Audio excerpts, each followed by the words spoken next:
All right. Let's see what's going on here.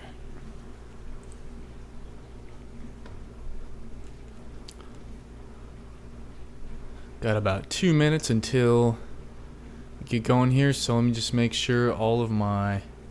Okay. Not too laggy or anything. Should be high quality. Just check the sound.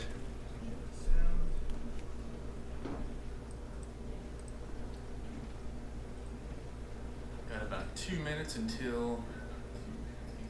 Awesome. It's looking pretty good.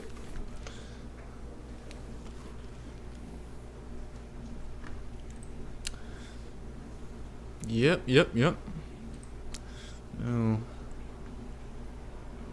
No comment moderation. I don't need that. Comment away.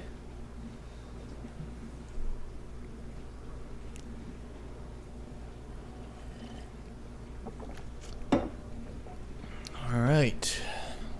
Bring up Photoshop here. It's just my messing around with some new brushes here. Start a new... let's get rid of this lady here.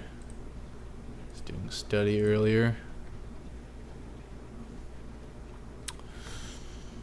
And... where are we at? Looks like our streaming is a little bit better quality than the last time, so that's good. I'm not streaming to Instagram anymore, so they're gonna have to come join us here. I tried to work around the whole limitations of my bandwidth, and it didn't quite happen. So yeah, I'm streaming now to Facebook and YouTube, and it is 6 p.m. So let's get this thing going.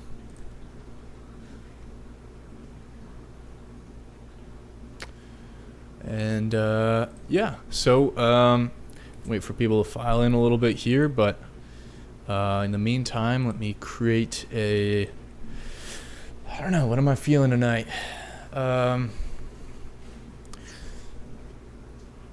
Let's do a wide one. Let's say 4,000 by 2,000. Sounds good.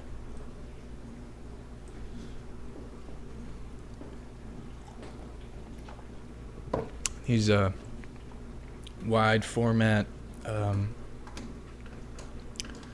canvases are really nice for doing landscapes. It's not a necessity by any means, but it's a good way to start and to get used to including a lot of information in a limited space. Let's check here. See how we're doing. All right. Well, I'm just gonna get going here.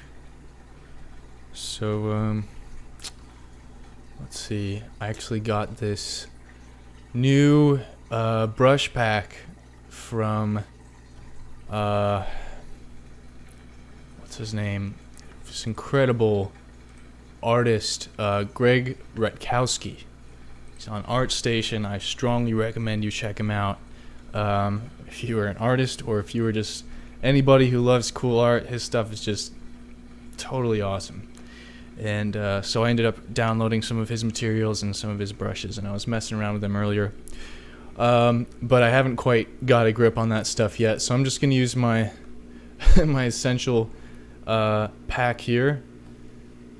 And that is a combination of a variety of things, some things that I've tweaked myself. I actually lost a few of my brushes recently that I've been using more, so these are more mostly brushes from other packs and not my originals so much, but some of them are just kind of modified a little bit. This is one of my favorites. It's just sort of a general texture brush, and so that's going to be relevant today because I've had some requests to show a little bit about my my texturing process. And so I'm going to kind of go over that a little more specifically today. And other than that, just kind of, get lost in the painting a bit as usual and just sort of enjoy myself here. But I'll be leaving some tips throughout and some tricks that you might be able to use if this is something that you're trying to do yourself. So yeah, I think we just check one more time, see how we're doing. We got Olin in the house with the triple arm muscle pose. That's cool. Let me check out YouTube here. And yeah, awesome. Great to see. Stream is looking good. No delays. Yeah, I guess we're looking good here. So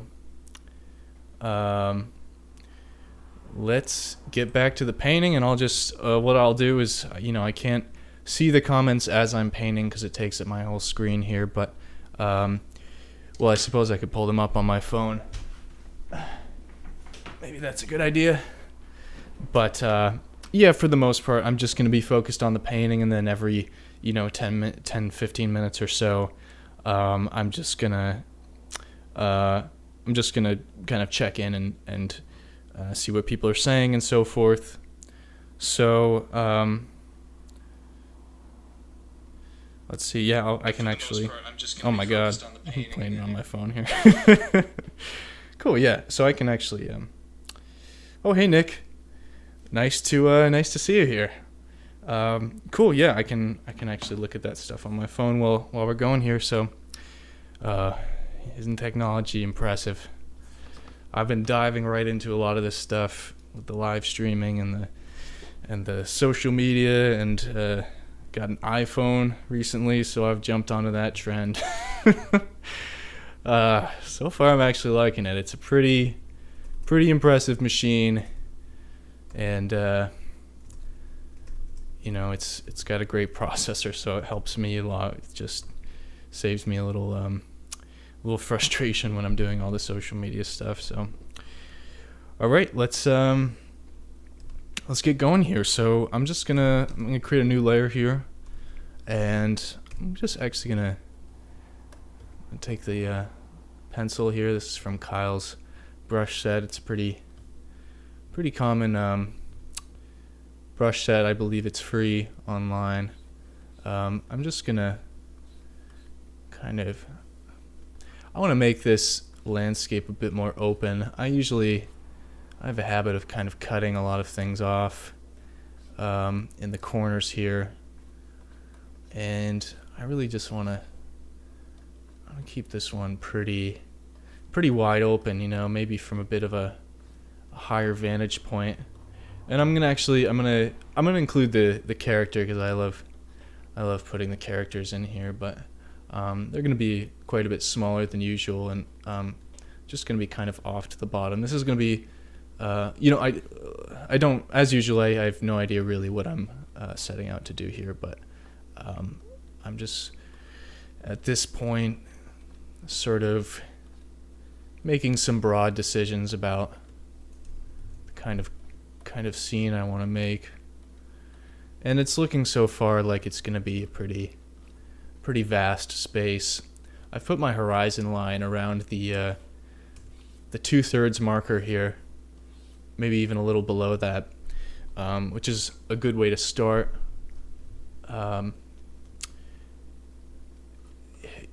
It's just a good general compositional rule to follow. Like all compositional rules, it's not set in stone, but it's a good habit to get into generally. So let's see, what am I doing here? I'm actually not liking where this is going, so I'm gonna dial this back a bit here. I'm trying to make some. You'll notice with my strokes, I'm trying to set up some really clear, decisive line decisions here. I'm trying not to be super sketchy about it, and I think, let's see, maybe Maybe this will be some kind of passageway. I don't know. I don't really know what's going on down here, but there's going to be some kind of structure, some really big thing going on right here, some kind of spire, and maybe around it. You know, it'd be cool actually. I'm actually gonna warp the perspective a bit here, make it seem a lot bigger than it is. So if you've ever messed around with 2 or 3 point perspective, you'll know that I'm actually going to switch to my builder tool for this. This is, I think this is a little bit, again, I lost some of my brushes recently, so I'm just making sure these are the right ones. Yeah, I lost them because, well, I explained this in the last video, but do not want to transfer on here. Let's see how that works. Yeah, there we go. Save that. It's my new building 2. Just kind of creating brushes as I go. Yeah, Photoshop can be a bit of a pain sometimes when they're doing updates. They, I'm sure they mean the best with it, but it's sometimes they mess with things and it messes with my workflow a bit.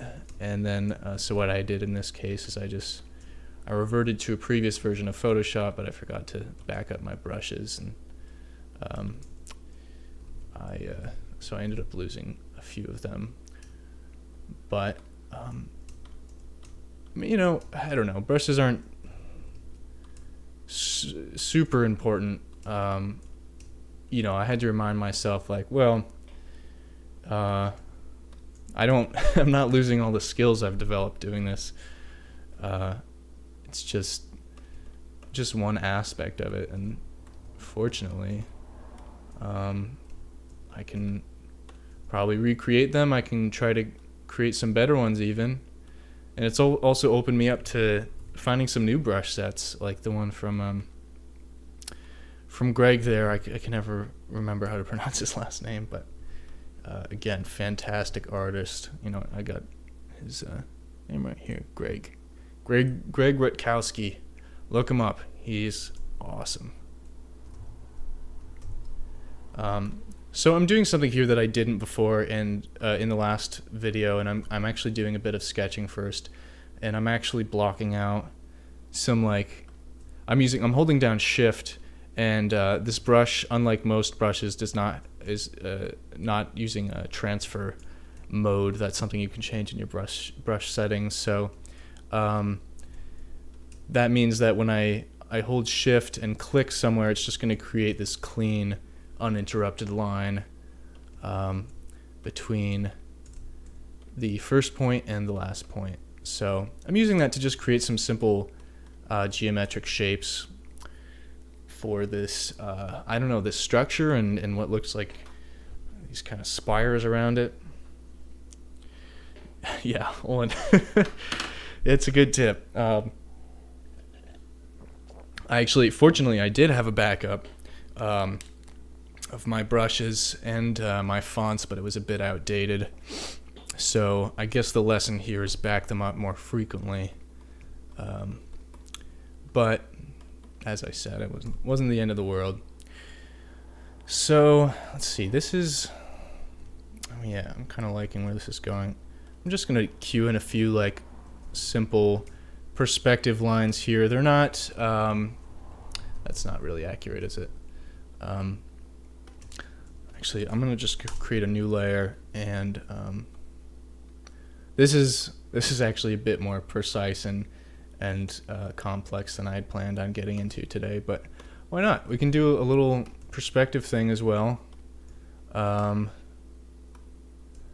And this is not mathematically awesome. These may not even end up being right, but I'm just kind of creating a general guideline for this off-screen vanishing point. I'm just trying to have these lines converge a bit over here. And this will help to inform my perspective decisions later on. So I think that's looking pretty good, and may not be quite right, but maybe I even want to make it a bit more extreme. I don't know, I'm just kind of messing around with it. Basically, I just want to create the impression that this part appears is being viewed at a different angle from the rest of the scene, and also these perspective lines down here are going to come in useful when I map in the ground. So I'm actually, while I'm doing that, I'm gonna create another perspective point. This did not expect to. Let me just throw my pop filter in here so you're not getting all the peaks. I did not expect to get into a 3-point perspective, but sometimes it just happens, and you gotta roll with it. Yeah. So that's just I can use those to check later on, and again, they're not like super accurate. You can actually get you can download grids and stuff like that. I'm just gonna group these together, call them perspectives. And I don't know, I may not even use these that much, especially with landscape work. It's not totally necessary to stick to a specific perspective grid, but it is useful to keep that in mind as you're moving forward with the piece. And let's see, get that color back, perfect. And I don't know, I guess maybe it's also a common misconception that you don't need to use perspective in something that doesn't have like architectural elements or buildings or that kind of thing. But I mean, perspective is just a shorthand for describing a 3D visual field, so it's useful in anything that you're doing. And to get those principles down and to really make it a habit to align your shapes and your line decisions with at least an imagined perspective grid. So I'm also, let's see, I'm making a little road here. I'm really liking a lot of these shapes right now, and that's kind of why I'm taking the time to do this first, unlike I did with the last painting, which was a sort of a different procedure. But I'm just trying to make some good shapes and some clear, solid line decisions. And I'm gonna make some planes here that loosely follow those perspective lines. Keyword loosely, because you don't want to get too rigid with it.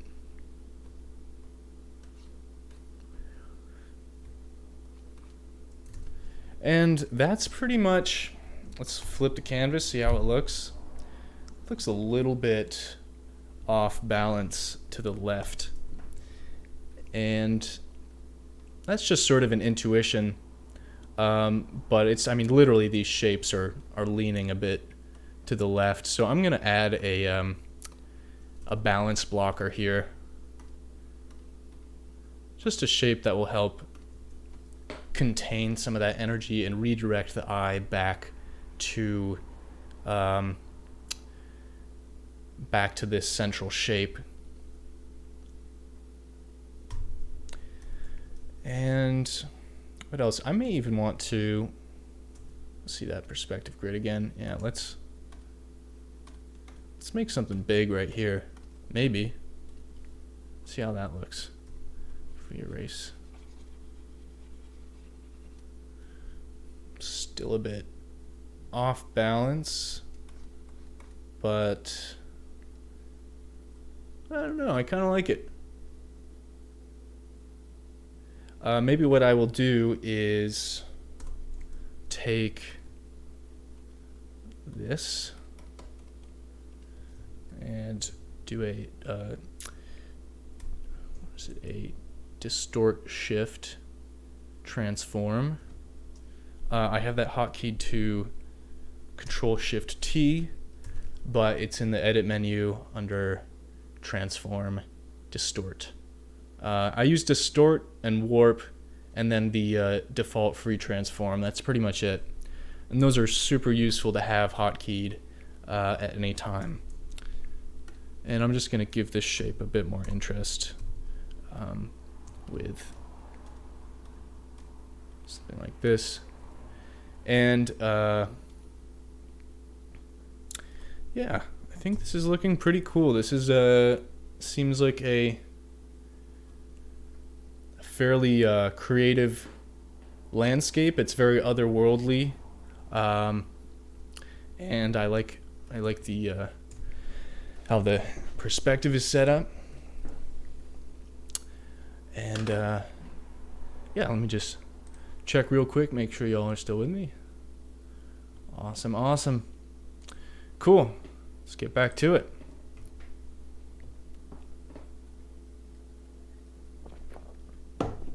Yeah, I've also opted to not include a flat horizon line. You'll notice it kind of has a bit of a downward tilt to it. That just makes the whole thing a bit more dramatic. I've been doing that a lot more recently. And I'm actually going to solidify this foreground a bit. This is going to be kind of a cliff. Oh, I don't like those lines. Sort of a cliff overlooking this area. Not too much going on here, but there will be some kind of figure there. And that's always an exciting thing, because I never know when I start to think about is what kind of story am I going to tell here? Who am I going to put over here? Maybe I even want to have a few figures. I usually just keep it to one, but since it's such a small area, maybe it would be cool to create some figures there, or a creature of some kind. Let me switch to the pencil here.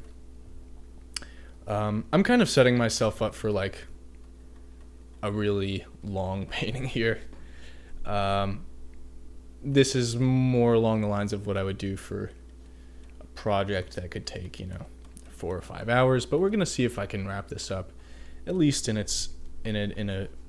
good enough state to call it finished tonight. And I can always it doesn't have to have too much detail or development throughout, but yeah, let's just let's see where it goes. I'm gonna erase this little background bit that I don't need, solidify these shapes, go back to the blocker. Not too concerned about all these marks I'm making around the edges here. It's just a sketch. Okay, so let's go to the next phase. This is I'll call this the value phase. I'm just gonna do some really basic value blocking here, and let's take the sketch, drop it down to darkest levels, and reduce the opacity, so I can actually paint in sort of underneath this, which is really useful. Something that is kind of exclusive to the digital medium here. So let's just, I don't know. I usually make my paintings pretty dark, so maybe I don't know how it's going to play out exactly, but I'm going to try to keep it a bit lighter than usual. I just try to push my own limits. Turn on the transfer here. There we go. Let's save that. Save. Transfer blocking. And here we go. I want this area to be pretty well illuminated. I think this is gonna be like midday. I don't know, you know, blue sky, big atmosphere. Why not have some greenery in here? We're just gonna see how this goes. Let's see, that's like the sky color there. I'm just gonna get rid of all this white space. And now let's bring this up here. Use a big soft brush. And I'm just gonna select loosely this area that I don't want to be sky. Oops. Oh man, that happens sometimes. Let's try that again.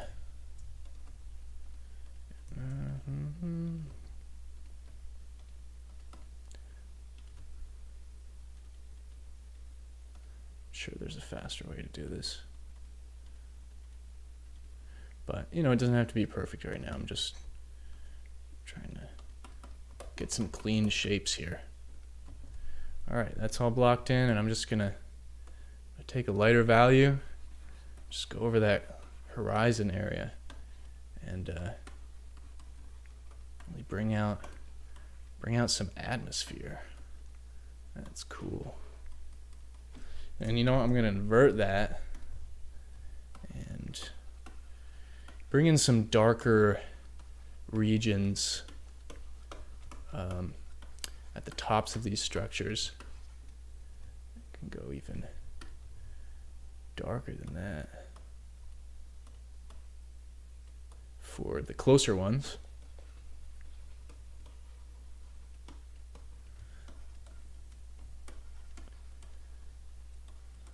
And that's just so I have a general idea of what's going to happen here. I'm thinking the light is going to come from this upper left corner. It seems like the best option for this composition because that will cast this area sort of in shadow. Not completely, but enough to create some contrast around this focal point. I don't want the whole piece to be evenly illuminated. And then I'm also going to dial up the highlights right here because I want my characters to stand out in the foreground. Let's flip it, see how it looks.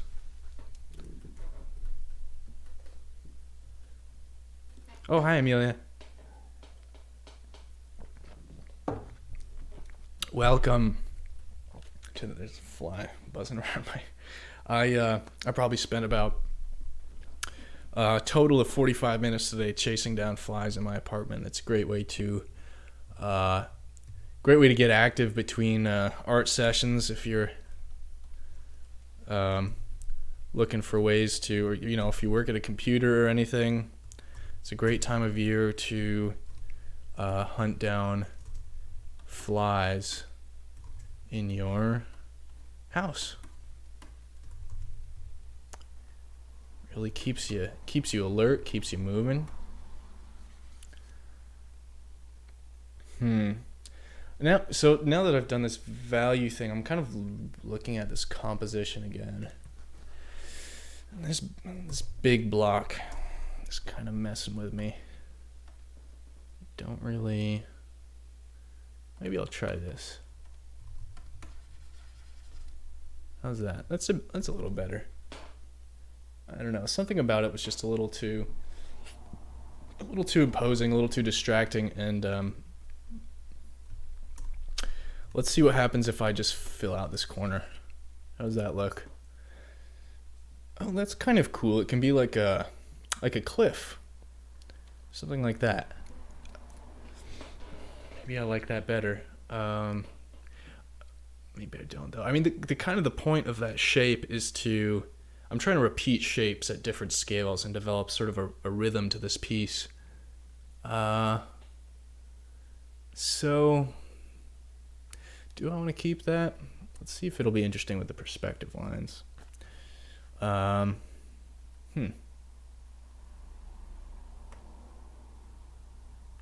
I don't know. Let's see what happens.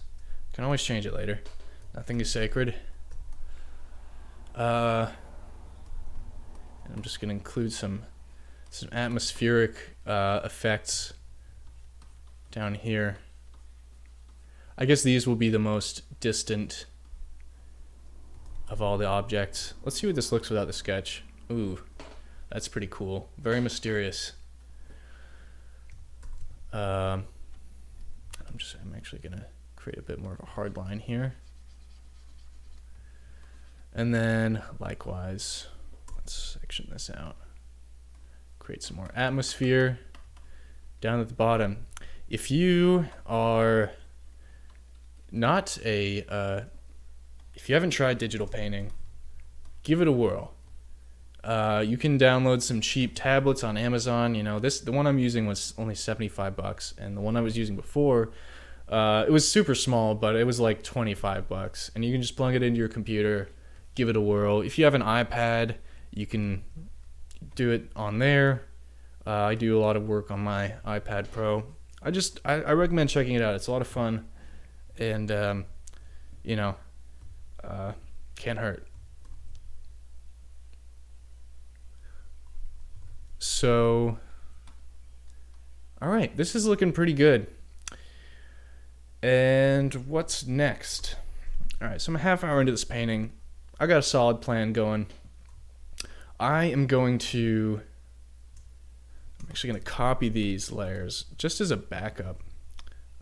Whoops, I don't want to copy paste. And then I'm going to merge them with, and this is going to be I'm just going to work from this moving forward, but I'm going to start adding some color in here. So let's do a quick color balance.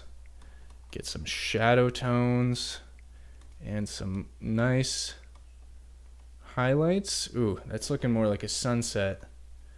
Not totally what I'm going for.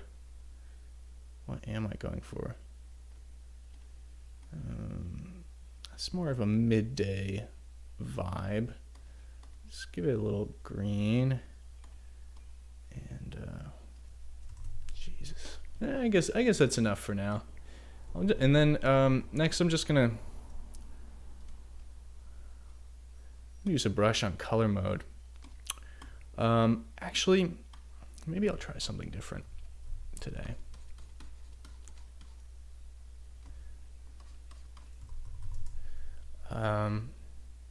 I might just, now that I'm gonna make this a bit less precise.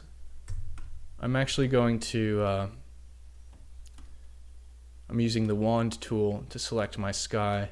It's a nice little shortcut. I'm just gonna start painting in some color.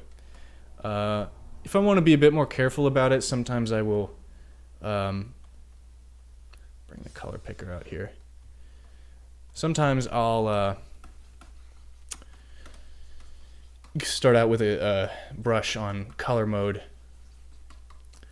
but I'm trying to make this more of a quick one, so I'm just not going to bother. And I'll also, a good advantage of just diving in with the colors is you're going to have some more opportunity to create some interesting brush strokes. And I'm actually gonna, usually I might separate things out into a few layers, but once I get the basic colors down, I'm actually just gonna paint all on one layer here. Once I have this foundation. And so let's see, where was my lighting? My lighting's coming from over here, so I'm gonna wanna section off. Is it coming from over there though? Maybe I don't want to do that. So I've kind of set this up. You know what? I'm gonna switch up my lighting scheme right now, because I've noticed this section of this kind of small section of the structure here is where I want to have my highlights. I'm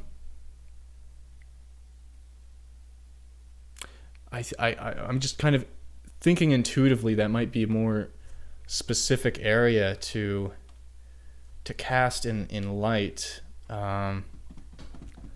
So yeah, let's just do that. See where it goes. I'm probably thinking about it too much, but I do want to establish a good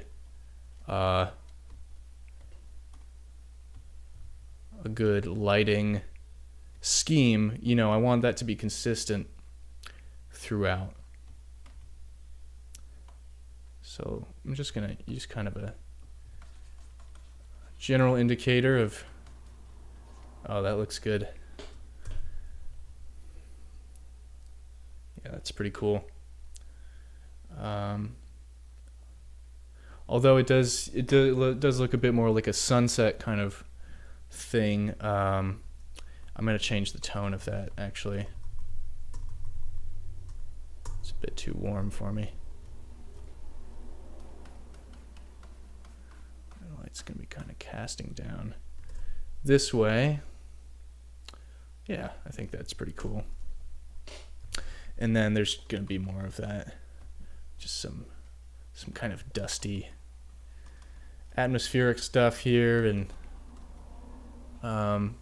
this is all gonna be pretty well lit. So at this point, I think it's just I've kind of held back a little too much, and I just need to start laying down some color. So speaking of texture, that was kind of gonna be the theme here, and I got a little lost in perspective and composition and all that stuff, but I want to set up a lot of texture at the beginning, and it's definitely easier to lose texture as you work than it is to add it, because a lot of times, like, applying texture is it's usually pretty broad.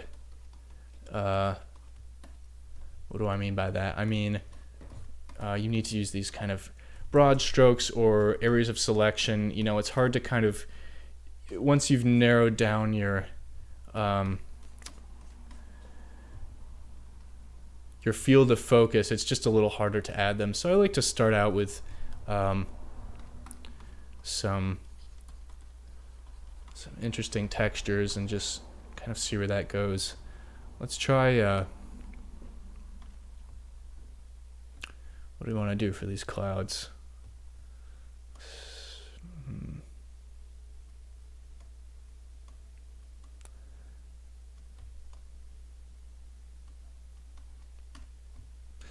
This is a pretty good one.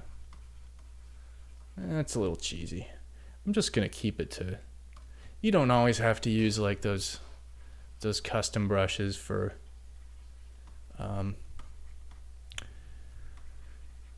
every application. They can get in the way sometimes. Hang on, I'm getting a little hot here. I'm gonna turn on my AC. Whew.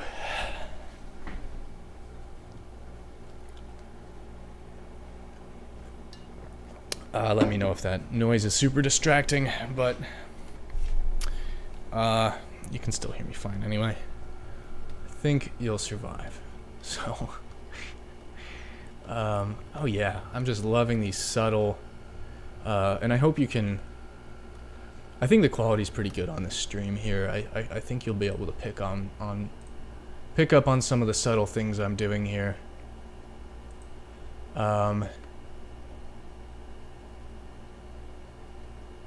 Let's see.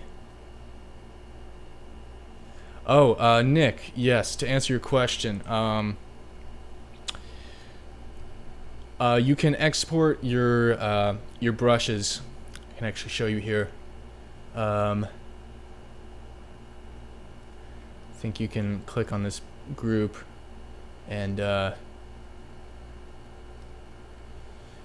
export selected brushes. I strongly recommend doing that every now and then.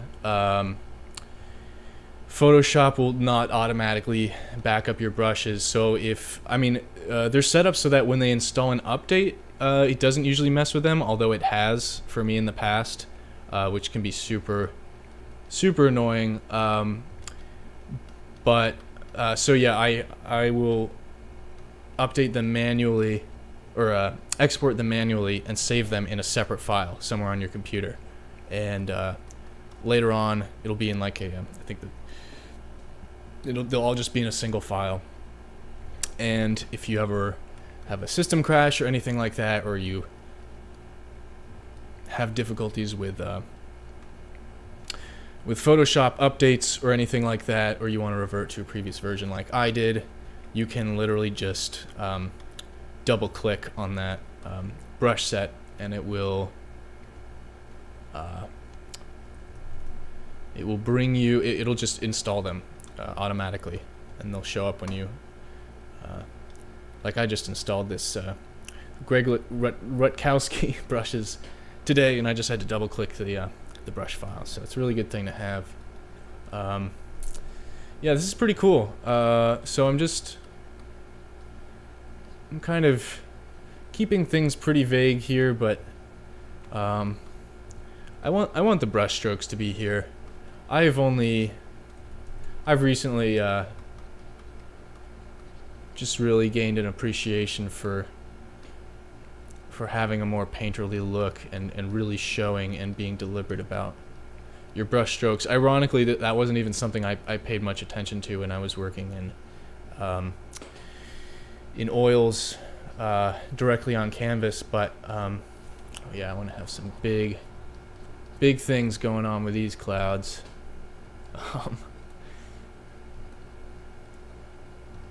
Yeah, this is really cool. I'm also when I'm painting these clouds, I'm keeping in mind the perspective as well, and I kind of lost that a little bit down here. They're pretty flat, but I want to have, I can even, nothing's sacred, as I say. If I want to, basically, you want these clouds to kind of expand as they reach the top of the viewing field, especially from this perspective. We want to be viewing these clouds from underneath first and foremost. So I'm trying to solidify that impression here.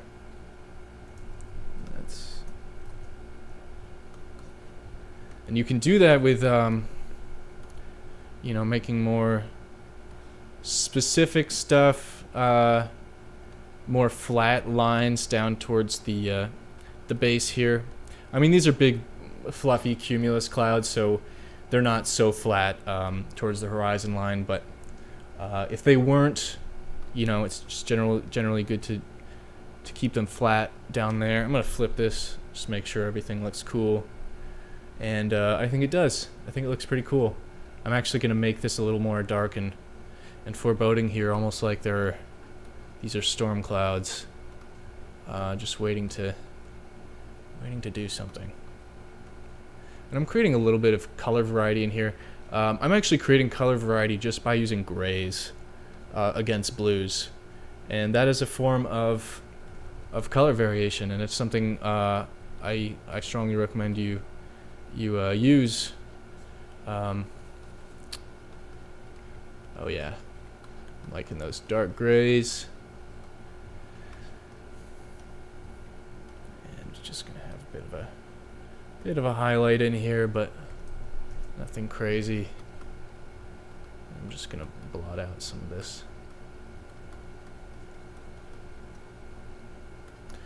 Keep these strokes quick and simple, which I'm not doing so much, but yeah, you get the idea.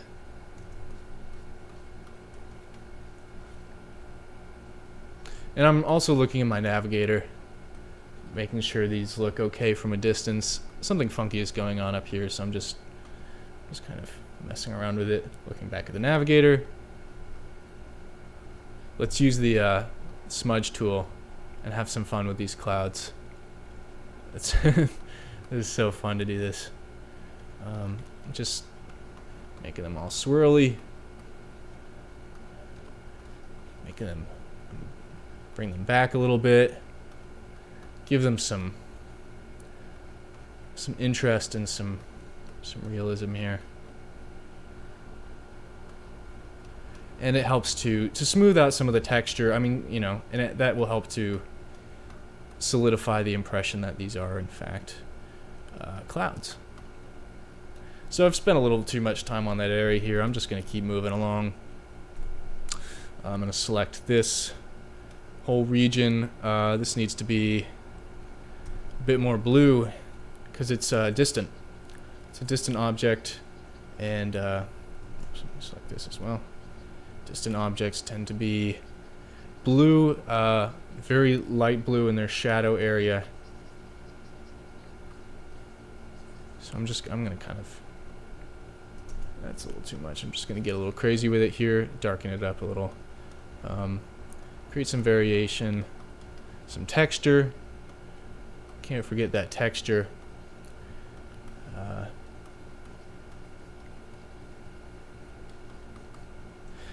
So yeah, a big thing I use to, it's not quite doing it for me. The thing I use to create texture in a piece is making selections like this and using a very large textured brush. That's like, oh, I gotta sneeze. Hang on.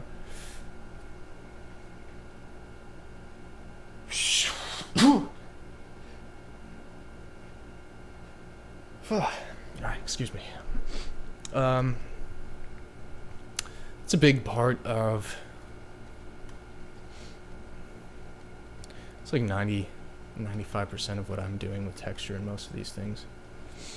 It's just making these big selections and using a large textured brush. And then there's photo texturing too, which I can show a little bit of later on. But it's honestly, I don't even use it for everything.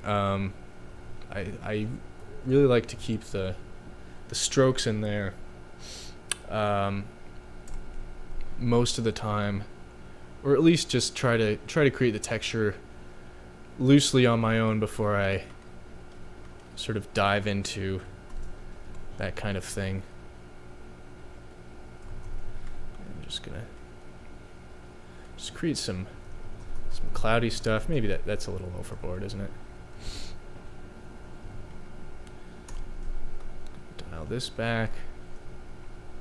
I want this to be a pretty sharp spike.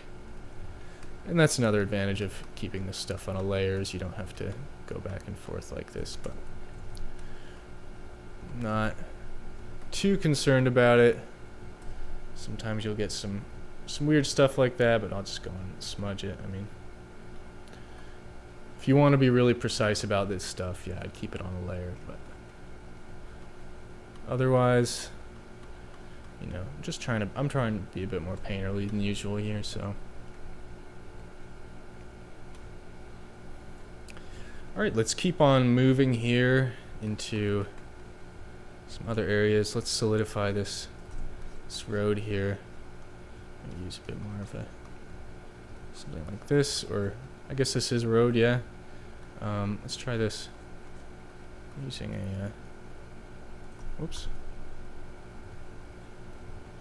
using a bit of a harder edged. This is actually a watercolor brush I got from the Marco Bucci pack. I recommend checking out his stuff as well. He's a great artist and a really good teacher. He's on YouTube. That's Marco Bucci. Or he's on Instagram at Bucci Blog, BUCCI. He's great. I've learned so much from his videos, and I bought one of his courses too, which is where I got this brush. So check it out. It's good stuff.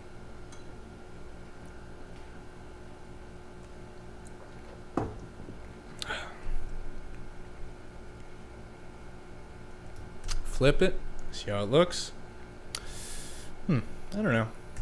It's starting to look a little funky around here.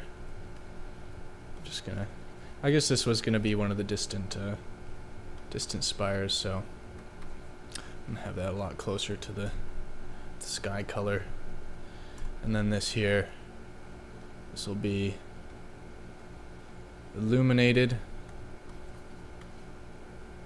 Use a texture brush here.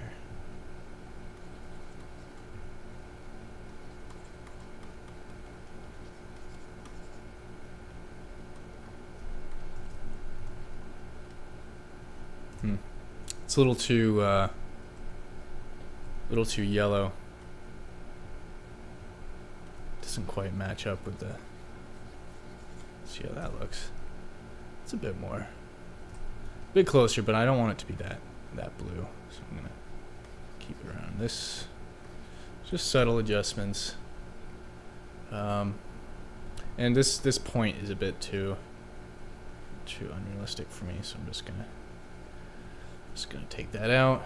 This is kind of cool. I mean, so I'm at this strange juncture here where this could be a focal point, but I don't want it to be. Let's do another selection here. So I'm just gonna see if I can. I think the contrast is pretty high.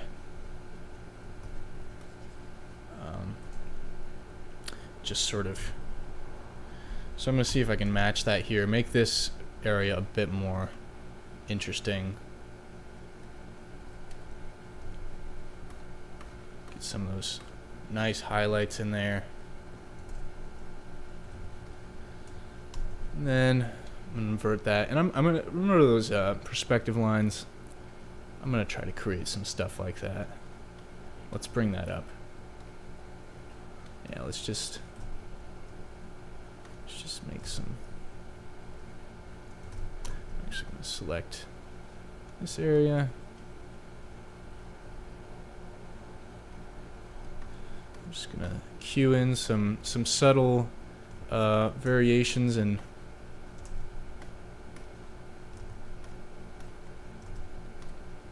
value along these lines.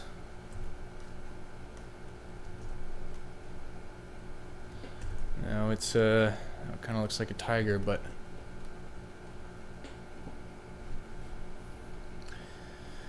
I think there needs to be some red around here. I'm not sure why, but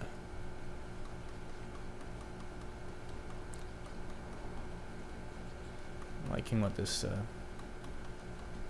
yeah, let's get some more of that red. I'm just noticing this doesn't have a whole lot of color variation in it, so I think the red is going to help sell this lighting a bit. It's a bit too much. Just real subtly around the edges.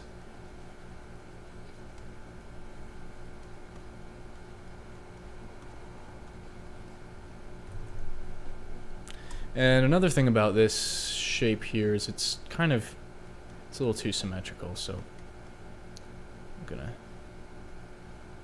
do this and just create some variation there.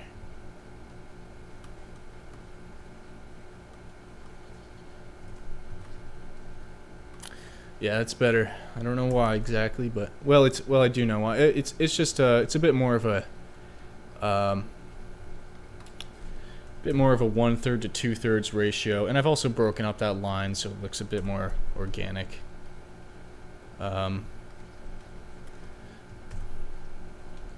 should do that here as well. I mean, these shapes are just a bit too rigid and unrealistic, and I don't even really know what they are at this point, but I don't want them to seem too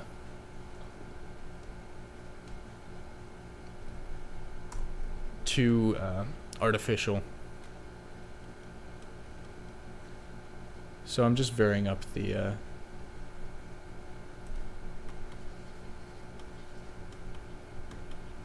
varying things up a bit. These distant things Gonna be a bit closer to the sky color.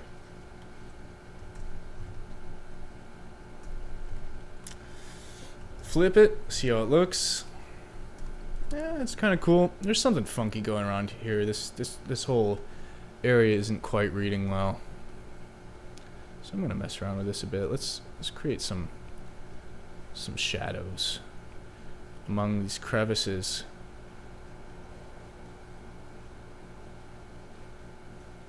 Let's make it a little more interesting.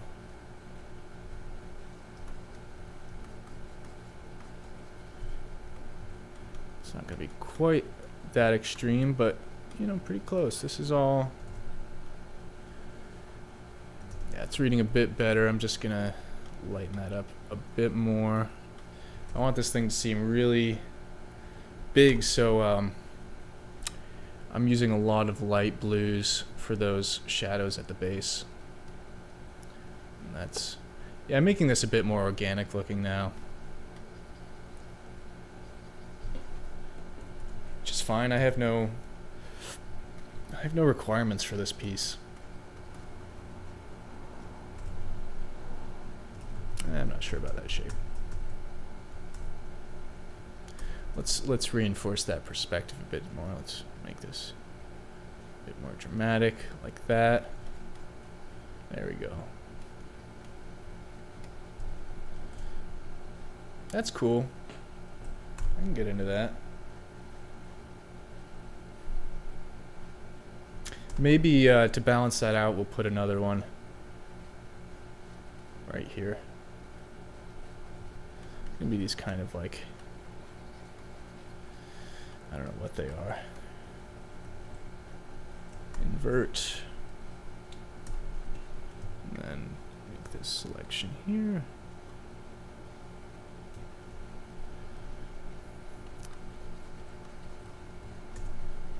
Actually, I made a bit of an error with that selection. I'm actually going to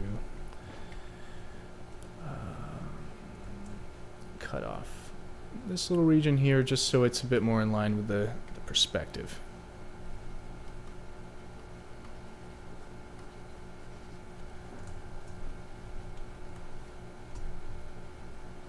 Man, I gotta... Well, I don't have to do anything, but... I should probably speed this up or I'm going to be here all night. Maybe this could be a two-part series, but I want to give you something workable by the end of this evening. Something interesting, so call it close to finished. And often the final product will sneak up on you. Most of the work I need to do in this piece is going to be around these focal points.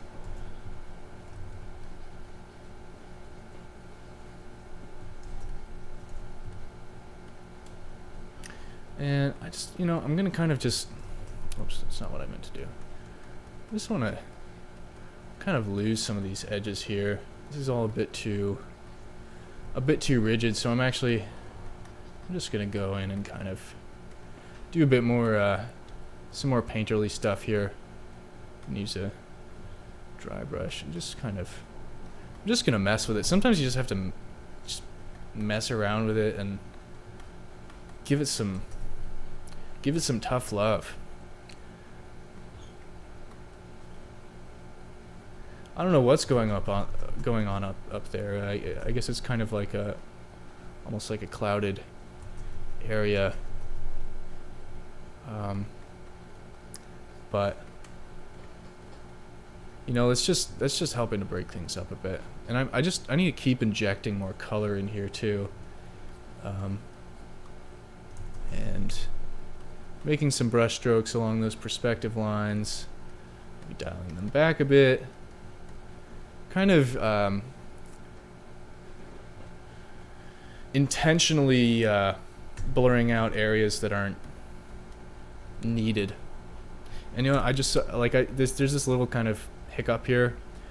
I didn't do that intentionally, but I'm actually going to take advantage of that and create a more deliberate shape out of this. Let me try that again.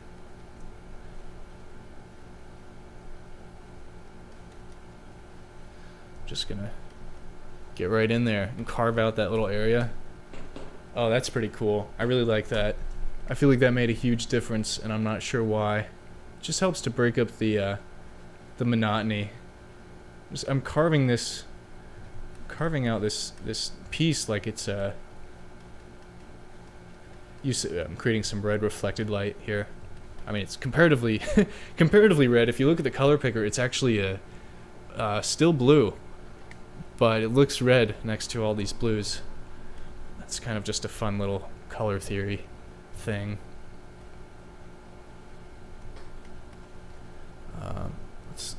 I wish so when they messed with Photoshop, they messed with this mixer brush, and I can't figure out how to color pick with it. Instead, it loads solid colors only. Hey, that might help. Oh, that works. Figured it out. Look at that. Yeah, so this is a mixer brush. It's kind of like it's pretty much the closest thing you can get to oil painting with something like this, but I'm gonna give these a bit more color and color variety. So that's just helping to get rid of some of the more of the digital aspect of this. Let's add in some. This needs some red. I don't know. These colors are pretty bland, so I'm just gonna kind of soften this edge a little bit and add some red in there. I don't know. I mean, that's kind of that's a lighting effect. That's sort of a refraction thing. There are ways to do that.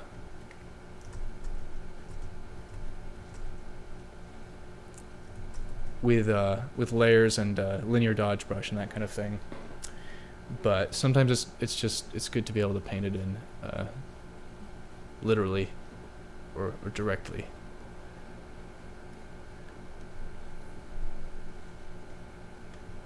Kind of add the equivalent value of that over here. Flip it, see what's going on. All right, that's kind of cool.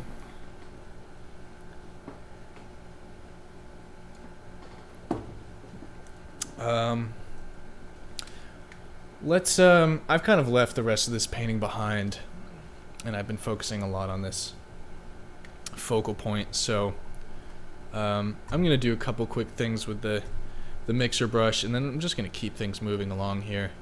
I want to get rid of a lot of this sketchy detail stuff and make it look a bit more painterly, do some cloud stuff. And, you know, if I ever want to go back in and solidify some of those edges again, I can, but honestly, like, at this point, I can clearly see I'm so much better off without them. You want to, like I said, deliberately lose some of your edges.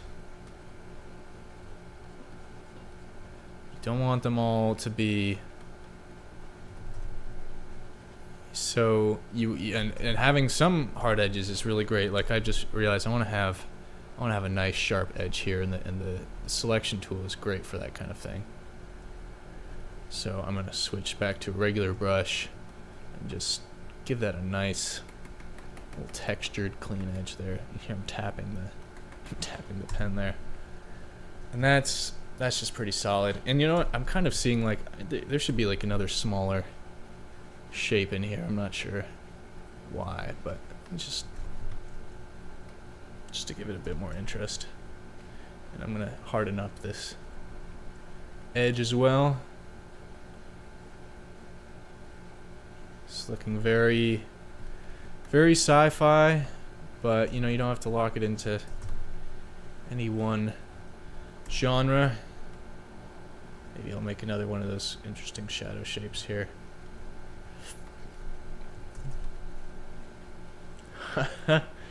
Yeah, that's kind of cool.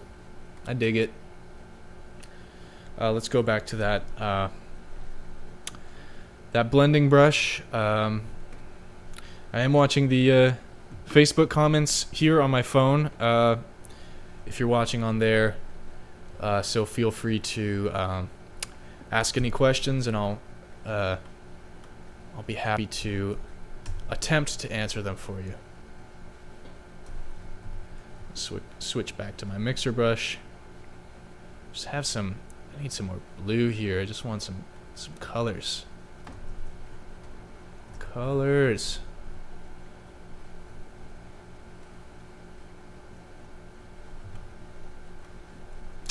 That's pretty cool. I'm really liking how this is going so far, and I wasn't so sure about it for a second, but I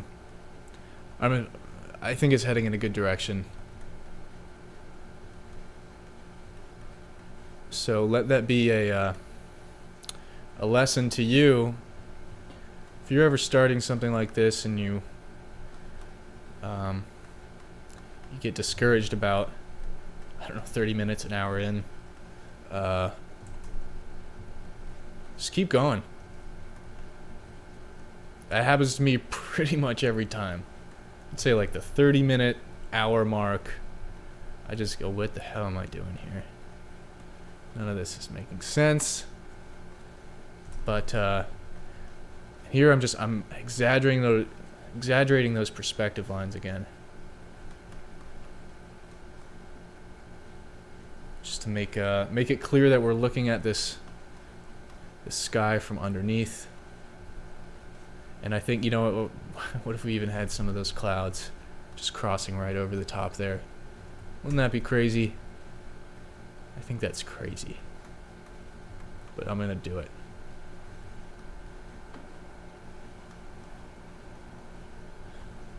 That makes this thing look huge. That's fun.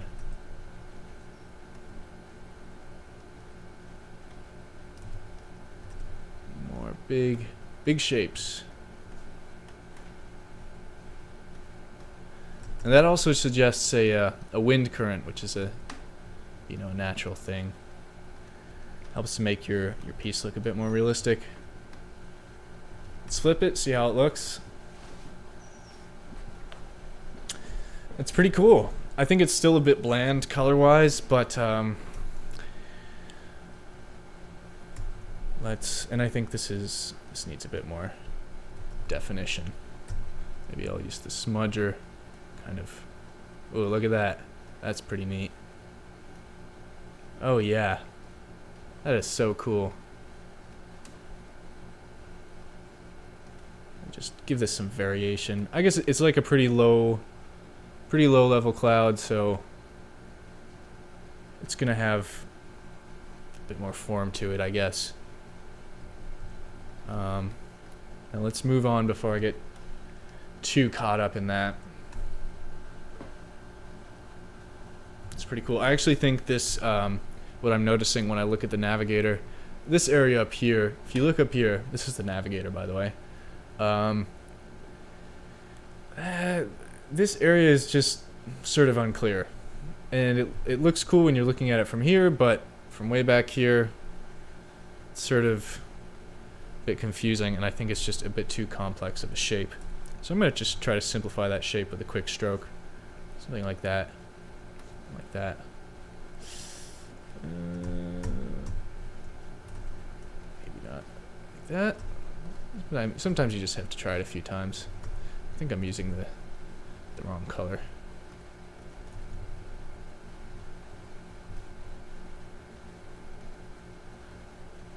Oh, it switched back to... No, it didn't. Okay.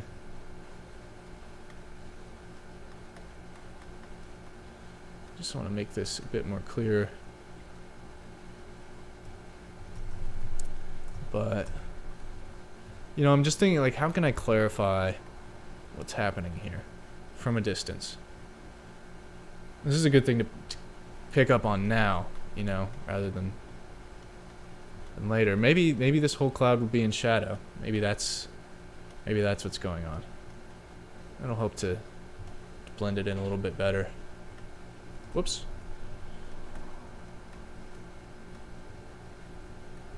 I don't want to overwork it though. And as you may have seen with the last painting, I kind of got pretty lost in this little Yoda creature, and I think I overworked the heck out of him, so I'm gonna try not to make the same mistake here.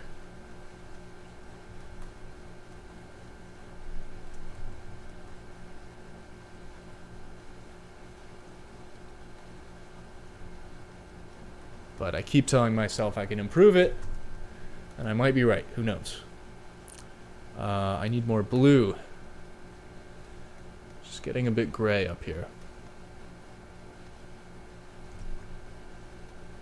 That's kind of cool. I'm just going to have it blend in with the background like that. That'll help to simplify things.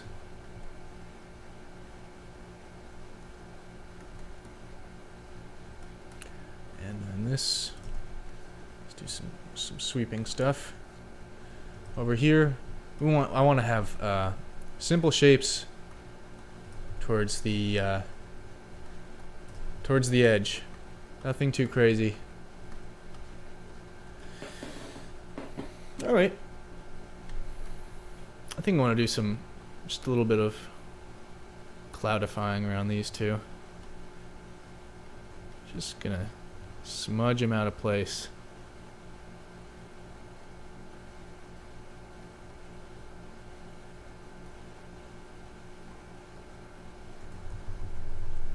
I'm not sure what I did to that there, but maybe I'll just kind of lose it. This is just gonna be a cloudy freaking place. I'm definitely going overboard with the clouds. This is more clouds than I ever would advise anyone to create.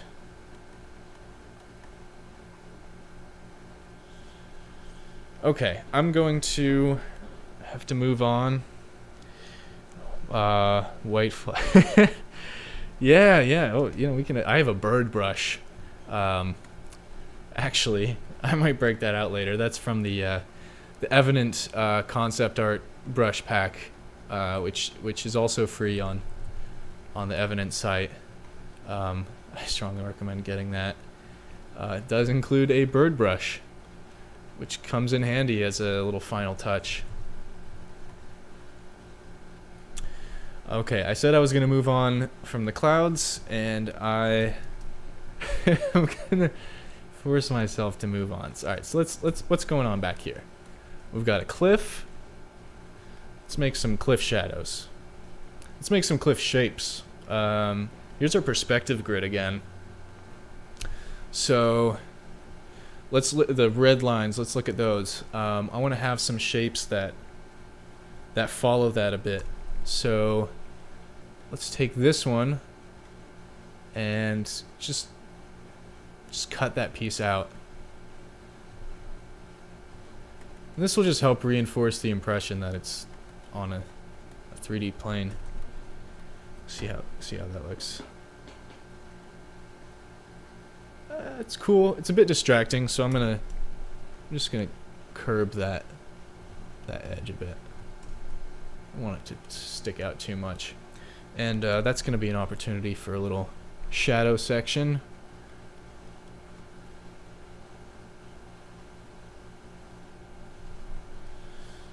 Cue that in. Let's push that more towards the blue shadows. Cold shadows, warm highlights. That's what I'm doing here. And I almost just flipped the canvas again, but I had to remind myself that's not always the smartest thing to do. It's a great tool, but you can definitely overdo it.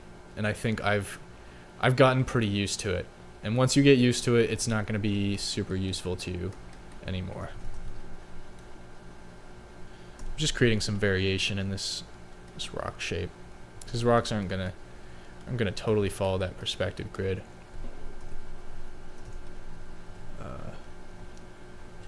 Let's bring in some highlight, not highlight, reflected light on these rocks here, especially on this one.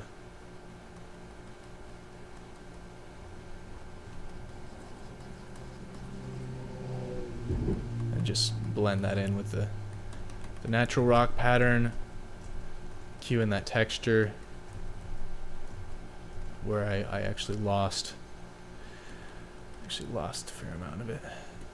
Just want to make sure I keep some of that in there.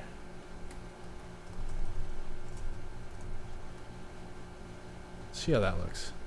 I don't know. That's cool. Let's make another shadow shape right here. Boom. That's a bit too distracting, isn't it? I don't want that.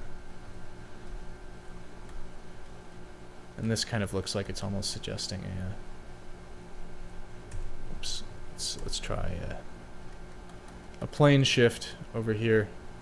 Just going to create a little shading around that. Just a little subtle shading around that edge to indicate an overlapping plane. See how that works? And this up here is sticking out a lot.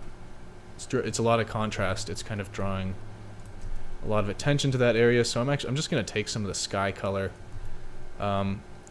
This is just sort of an artistic license I'm taking here, but I mean, it would be reflecting the color of the sky, but I'm kind of pushing that a little further just so it'll blend in a bit better.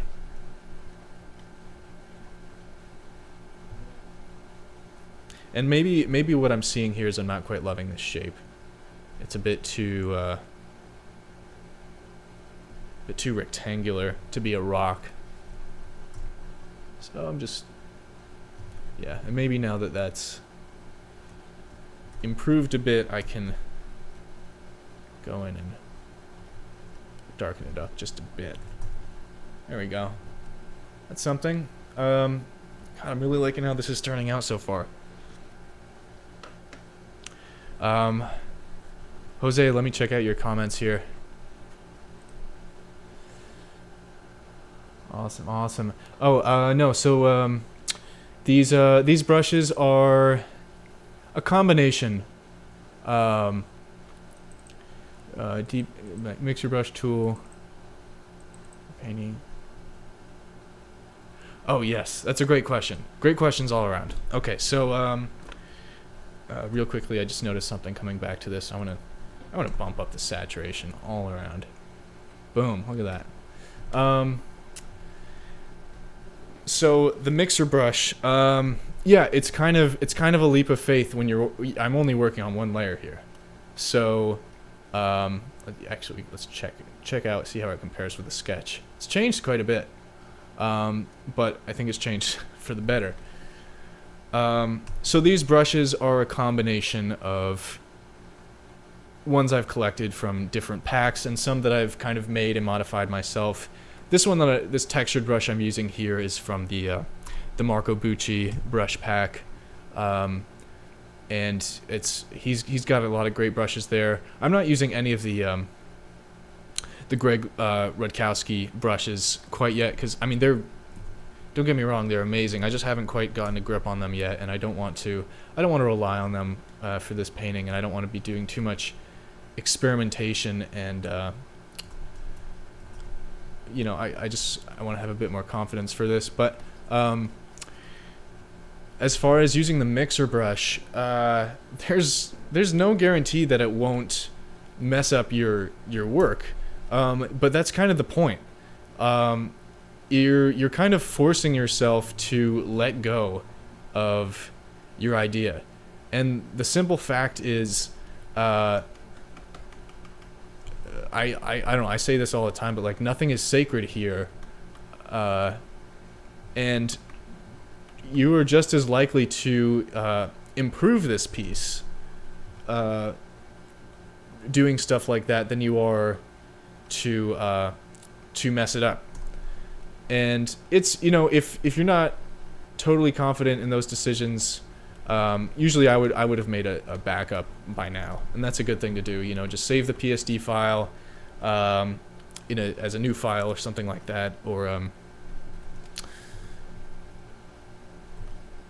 you know, make a backup, or even just, you know, copy the layer every now and then. So I'll do that now. I'll just copy and paste this, so I have a little backup layer in case I really mess things up. But I'm pretty confident in a lot of these decisions, just because I know, like, it's good to develop the ability to just paint things on there and to not stick too rigidly to your layers. And so I know that, like, I've spent some time building up that confidence with just straight paint. And I know, you know, I guess I know that moving forward I can always just keep painting over if I want to go back to a previous idea or undo some terrible mistake that I did. But for the most part, like, if you work in this way, you're not really gonna make too many mistakes. Like, if you just develop this kind of free-flowing attitude about it and just mess around with it, it's gonna keep you in a much better creative mindset, and that's gonna allow you to create better things. It's just that simple. If you just stick too much to what you've already put down there, you're gonna get kind of tense, you know, and you're just gonna kind of lock up, and you'll be like, oh, I don't want to mess this up, you know, it's so good, but it's not the best. I mean, it's not gonna be the best version of your piece. I'm actually gonna take this and I'm gonna have a little cast shadow on here. So yeah, I hope that answers your question. I, you know, spend some time, like, doing studies in this way, just like using a big textured brush and, like, using the mixer. Like, I have the mixer brush hotkeyed to A, I have the smudge tool hotkeyed to S, and then I have the regular digital brush hotkeyed to B, and I just switch between them quite a bit. And it's good to have some variation there. Just creating a little cast shadow on there, and that helps to actually I'm just gonna make that even more extreme. That helps to draw attention to the highlighted area here. You don't want the whole focal point to be highlighted evenly. It'll make it look kind of flat. So I'm just kind of, like, creating the illusion that, like, maybe there's a cloud passing over here, and it's casting a little shadow. And that's just I'm creating an excuse to. I'm using, like, a natural device to create, to reinforce a design choice, I guess is what you could call that. And here I am back at that focal point, just keeps drawing me in, and that's a good thing. And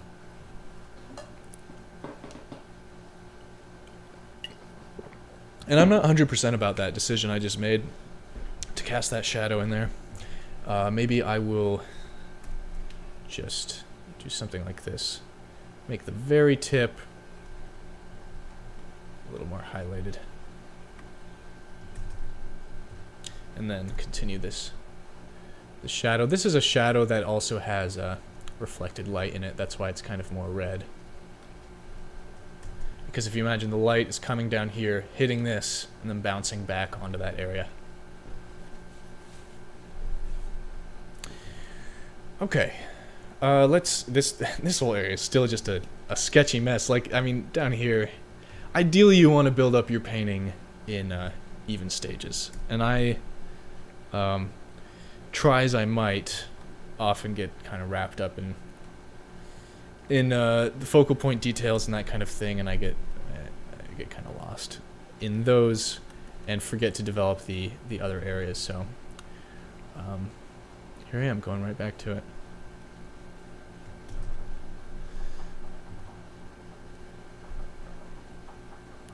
I'm actually gonna dial that back a bit more atmosphere.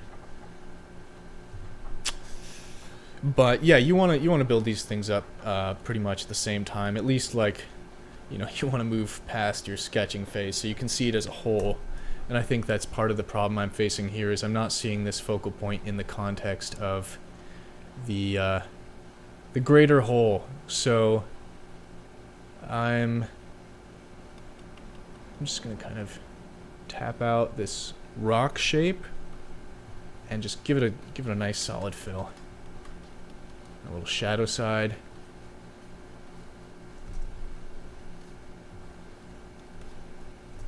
And what if I take, I like using just these big, bold moves here. I'll just take like, make it look like that. That's kind of cool. I love that rake brush. That's another one from the Marco Bucci set. So you can just make some really interesting impressions with that. Just like really loose indications of texture.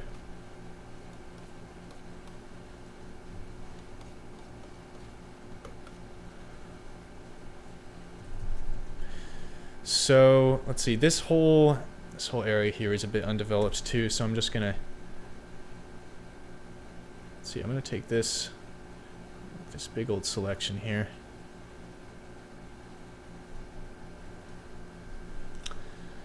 Take a look at the comments here. Yeah, having Schumacher lesson in impermanence, that's right. Yes, the sketch lines layer. That's a great point. I also sometimes don't know what to do with that.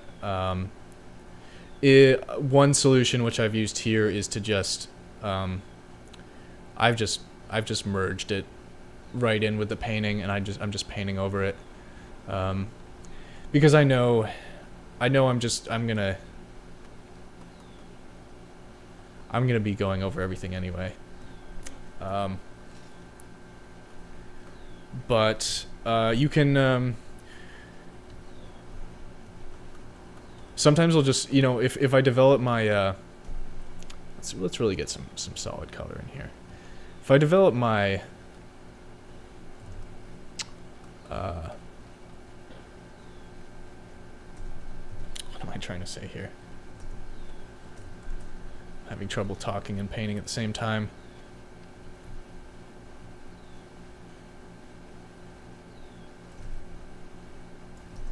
Just gonna take care of this spot before I finish that thought.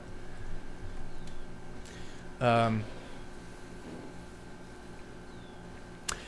always like to keep the sketch on a separate layer. You know, you can this is my original sketch. You can put that on top of your painting and use it as a reference. So you can just paint stuff in and then pop it back on to reinforce. It's a great way to remind yourself what your original intention was. For example, I'm noticing like I think the angle of this rock got a little off, and that's sort of directing attention up. And I might even just cut off that whole top so it's not it isn't leading the eye right off into that top area. However, while I'm on the subject, I do want to create some kind of little sweeping action here. This is going to help redirect the eye back around. It's just a quick little thing I want to do before I forget. But yeah, keep your sketch layer and feel free to just duplicate it and paint over it and use it as a reference as much as you need to.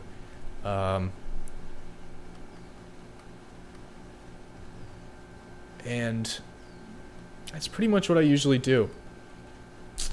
Now I'm wondering, I could make another cliff here just to kind of balance this one out.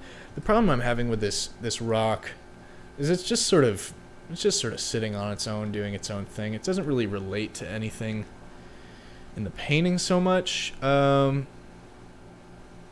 It's just kind of let's see what it looks like this way.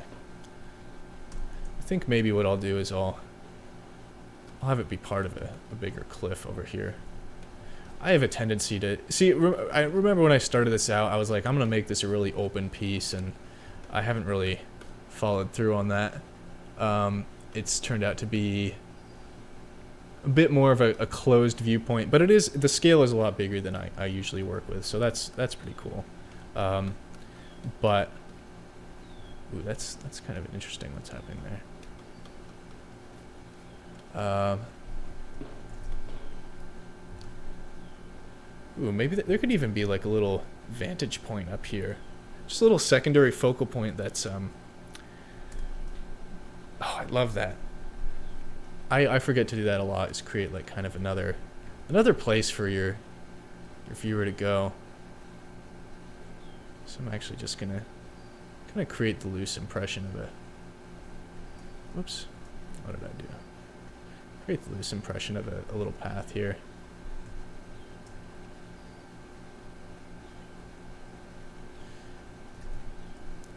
And this isn't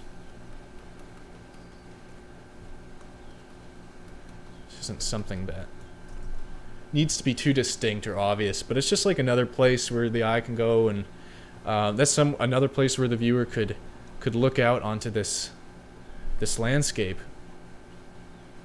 I'm remembering now, what I've just noticed is I forgot I had feather on my selection tool. You notice when you zoom in like this, I mean, I guess it's it doesn't hurt the painting, but it's made it a bit blurry. And this is a pretty low res piece anyway for its scale. But notice, let's see, if I turn that feather off, put it to 0, it's going to create a much harder edge. And that's something I actually, yeah, look at that hard edge. That's something I want to have. I don't want to make all these blurry shapes, especially right here. Like this has got to sharpen up at some point.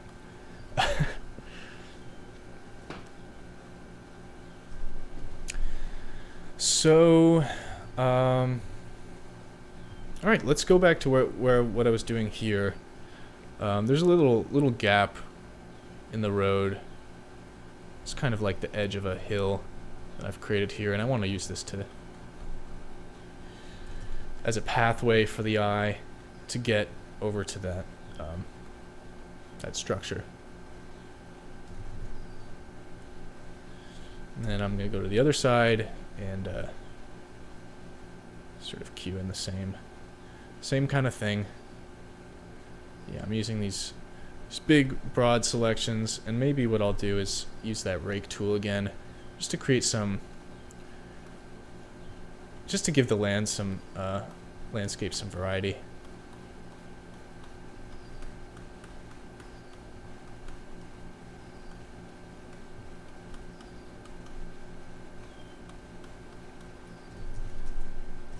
And help to give it form too.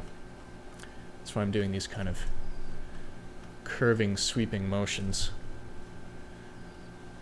It's pretty cool. I just want to do that again. Oh, and I want color variation too. Sometimes I forget to do that. But color variation is just super important for developing realism.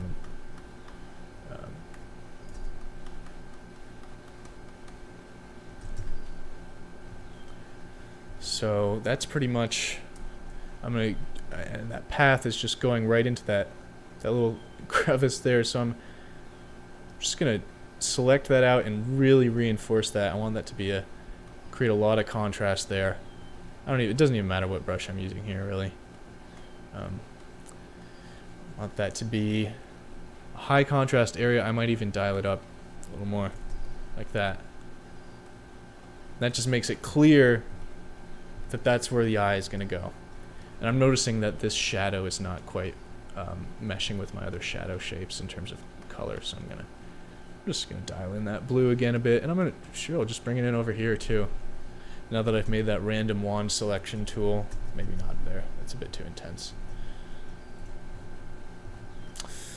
Yeah, what else? Oh yeah, something I meant to do earlier was use a bit of a linear dodge around this. Set this on linear dodge mode and drop it to a dark. It's going to be more of an orange yellow because it's midday. Well, maybe drop it more towards the red. what happens when sunlight is hitting a surface like this, and I've already kind of sort of painted it in, is it's going to create this subtle refraction around it that actually makes the surrounding area a bit red. So I'm just gonna this brush basically just brightens things up, but I'm brightening with a color. So it's also adding, I'm even gonna make it darker here, more saturated. It's adding some of that red while also brightening up my highlights. I'll do a bit of that down here. Might be a bit overboard, but that'll be good enough for now. I don't know.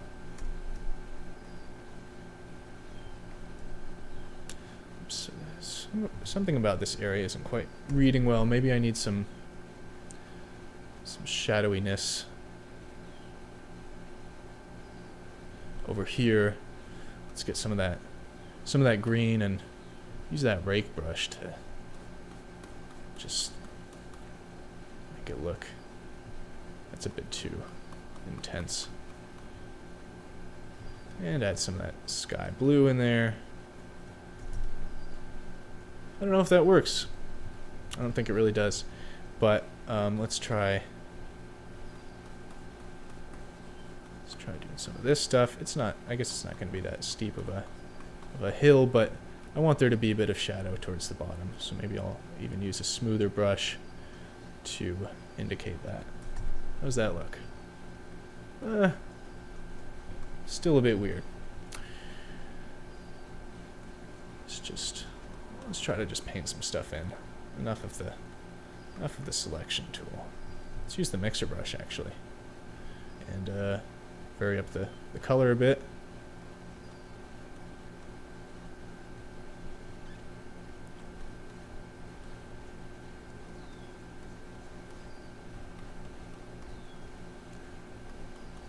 Just gonna create some hilly shapes and get a bit more painterly with it.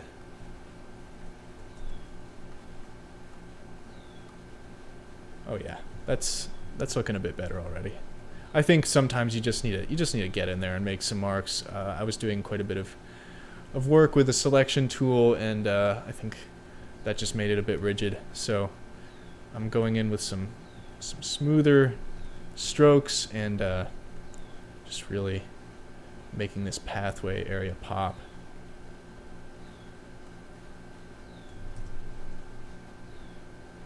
Yeah, it's a lot better.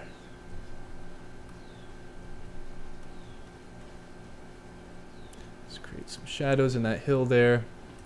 Maybe I'll use a slightly different shadow shade or shade. I'm just gonna darken it up a little bit because it's a closer object.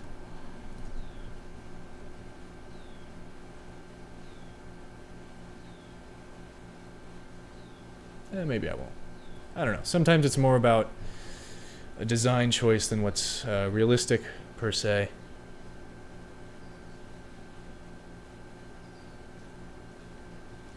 Still using that really intense blue because those are some faraway elements. But I'm thinking this whole area isn't quite needed, so I'm going to just block that out with some strokes here. Let's check those perspective lines again. Make sure I'm like following things. Let's make some strokes along those lines and just sort of reinforce the impression we're giving here. It doesn't have to be anything really concrete, but I want to exaggerate that quite a bit, actually. You know, that'll help to sell the perspective more.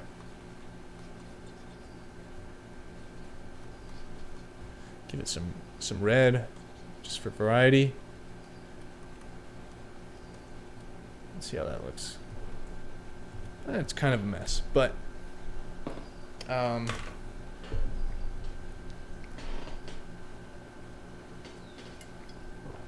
alright, I'm going to try to finish this in the next 20 minutes. So, I have to prioritize here. I'm just going to make some big shadow shapes. And these are going to be a bit more high saturation, so they're closer. Maybe not that much. Yeah, I'm still going a bit overboard there. This whole area is just a bit complex. I'm going to try to simplify these shapes with the lasso tool, and just cue in some general texture here.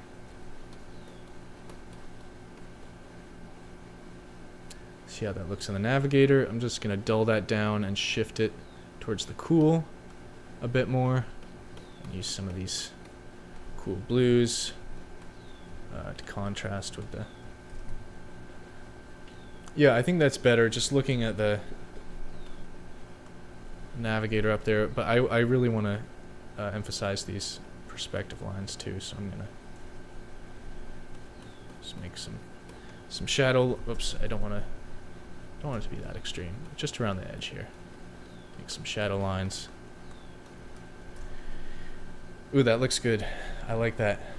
See that big texture brush really, it just automatically created some interesting shapes around there, and I didn't even really mean to create them. I'm really just giving up a lot of my power to these brushes, and that's what you want to do. You want to release yourself to the power of the brush. Okay. Enough of my babbling. Just gonna...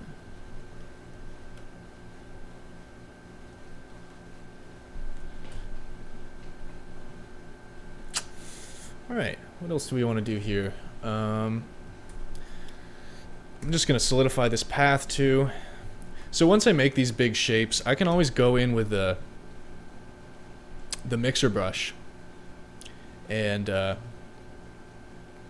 you know, mess around with them. Start doing that. This is going to be more of a blue-gray because it's reflecting the light of the sky while it's in the shadow. I'm just going to push that even more. Give it a nice, almost more towards a violet even. Let's try that. No. I had it right the first time. I'm going to invert that. Just give it a bit of a shadow edge. Just along here. Make it clear that this is a path. You can see it up in the navigator there. It's really becoming obvious. Maybe a bit too obvious. I don't want to spell it all out for the audience, but I do want it to read well. I like this I love, see this, like, I don't even know where this mark came from, but it just very conveniently expresses a cast shadow from this whole structure here. So I'm just going to build off of that. I'm not even sure what's going on over here. And I haven't even touched this foreground yet. So this is all, I'm just selecting this whole area is going to need some work. Everything here. Yeah. Let's work on this. First of all, just going to establish that there's some grass here. Let's use that rake brush again, I'm so fond of, to mix up the hue a bit.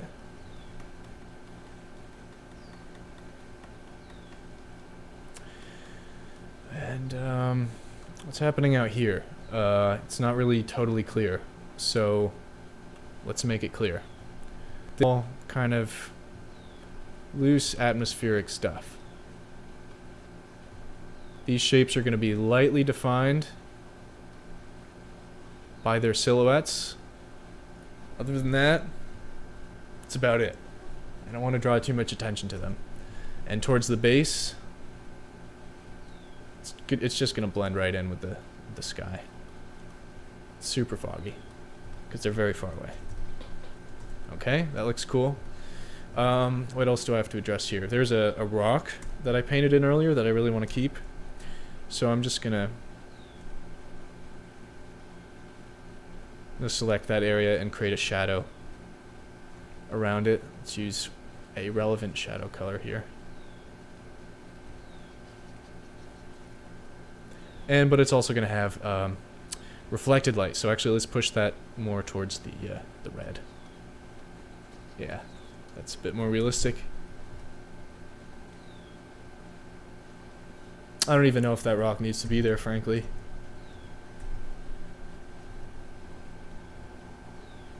Yeah, let's get rid of it. You know what, let's just simplify this whole area here.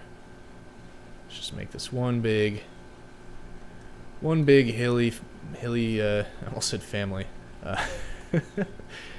Big old hilly mess. Alright. Make a bit of a base around it. Want to use some of that blue, but push it towards the green. And that's probably about all we need for now. So yeah, I mean, this has a pretty distinctly digital look right now. But actually, I'm just gonna make this all. But in this last few minutes, I'm gonna go in and just rework a lot of those edges and that kind of thing. So don't worry about it. And now I'm noticing this whole area here. I'm just gonna select these shadow shapes. This is all looking a bit too dark. So I'm just gonna select this, kind of lighten them up a bit. Yeah, that's better, more realistic. And then this road is coming out here.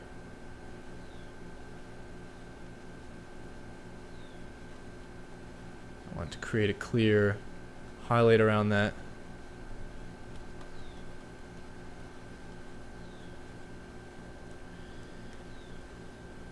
And also some shadows.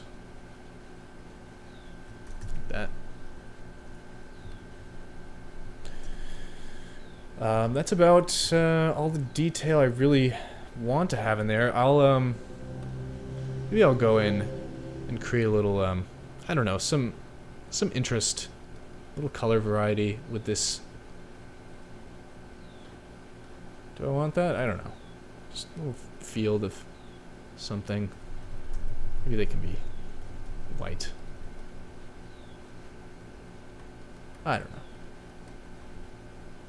I'll create some blue things going on around here.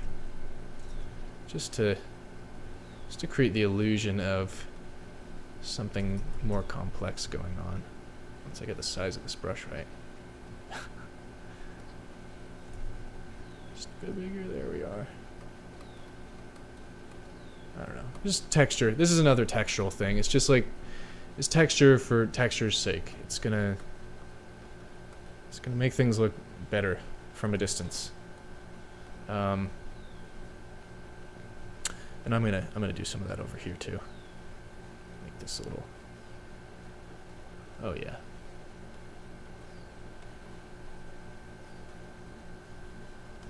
That's cool. I like that. It's a little. Still gives the impression there's some fun little flowery or grassy things going on over there. I'm gonna do the same thing here. Create sort of a lost textured edge, I guess you could call that. I don't want to lose too much of it though.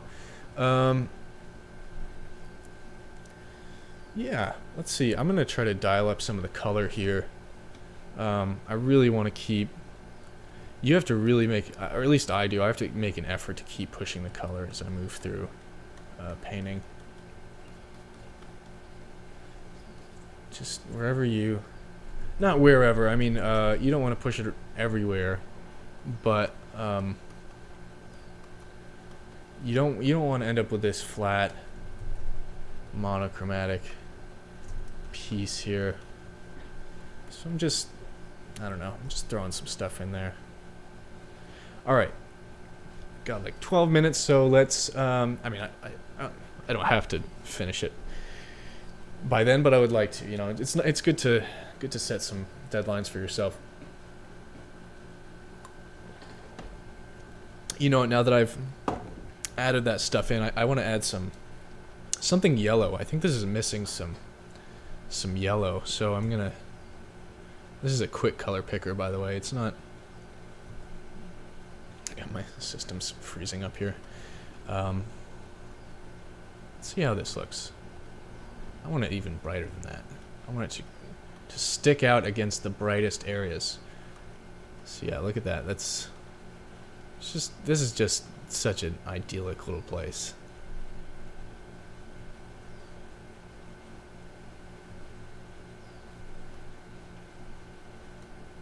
And it's okay to put this much texture and contrast around here because it's part of the pathway for the eye. So it's not a focal point, but it's a way we can get to the focal point. Nice. I'm really liking this. I'm going to flip it. I haven't done that in a while. See how it looks. Interesting. Okay, first things I noticed, this is a little distracting, and this is kind of missing some shadow shapes, so I'm just going to take this, darken it up a bit. Like everywhere there's a slight suggestion of the shadow shape, I'm gonna make it a bit more clear. And I'm using the mixer brush here. Although maybe I should, it's mixing a bit too much, and I think I'm messing up some of my texture, so I'm gonna switch to something like this. This is just gonna create some clear little lines. Just want to break this up a little bit. It's looking a bit too monotonous.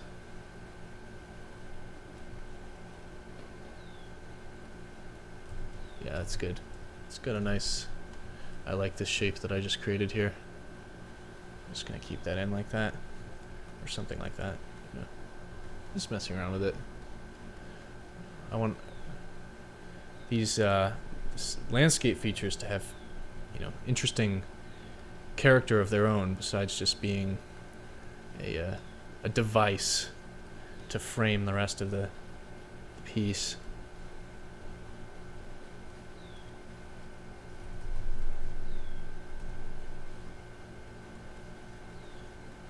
I'm going back in with that smoothing mixer brush and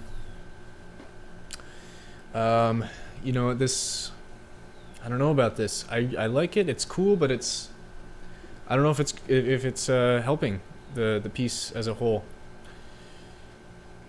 So maybe let's try this.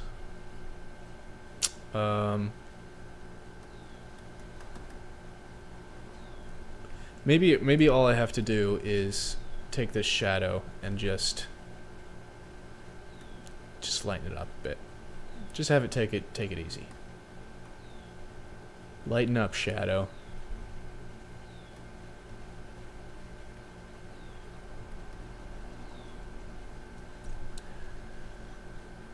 Yeah, it's a little less distracting that way. I think this bump,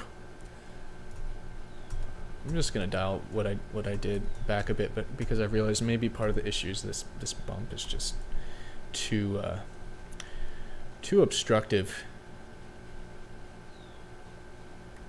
It's really just jutting out there, and I thought it would help to direct the eye back to the focal point, but it's not really doing that.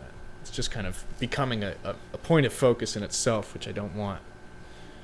And then just to match the perspective here, I'm gonna make this edge look a bit higher.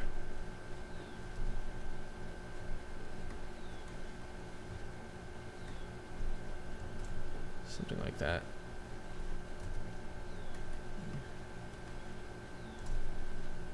I don't know. This place is just kind of confusing, so I'm just gonna start losing some of these edges, There doesn't need to be this much focus and texture in this area. It's just a little out of control. Use the smudge tool. mixer brush again. I just want all these lines to be pointing back into the painting. And while I'm doing this, I might as well just soften out some of this stuff.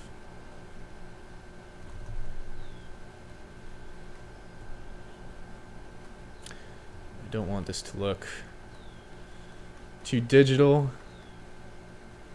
I want to keep the texture. I don't want to totally erase all of my texture. It's good stuff, but I do want to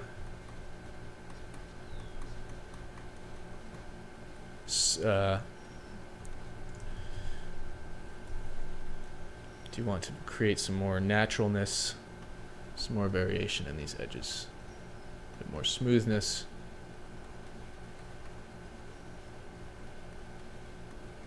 Yeah, that's the smudge tool is really good for this kind of stuff. You're kind of just like messing around with the edges here, and I'm almost implying here that there's another road that goes off into that direction, but I'm not totally following up with that.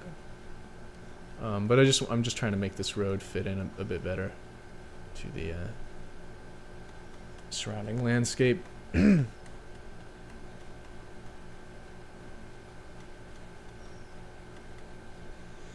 All right, so it's I've worked on this in a bit of a weird order, but it's actually it's about time I get to this foreground here, because I have neglected it, and I must return to it and nourish it as soon as I add in a bit more blue right here. Whoops.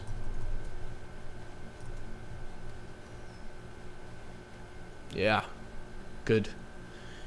Okay, that's a bit too bright. Let me try that again.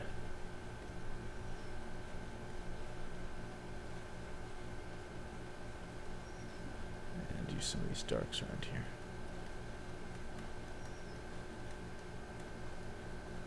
Okay. So, what's going on with this foreground? This needs to be... Sorry, I just have to tend to this shape here, or this shadow area. Make it look a bit more bushy. I don't know. I'm not sure what I'm trying to do here. I think that's pretty obvious.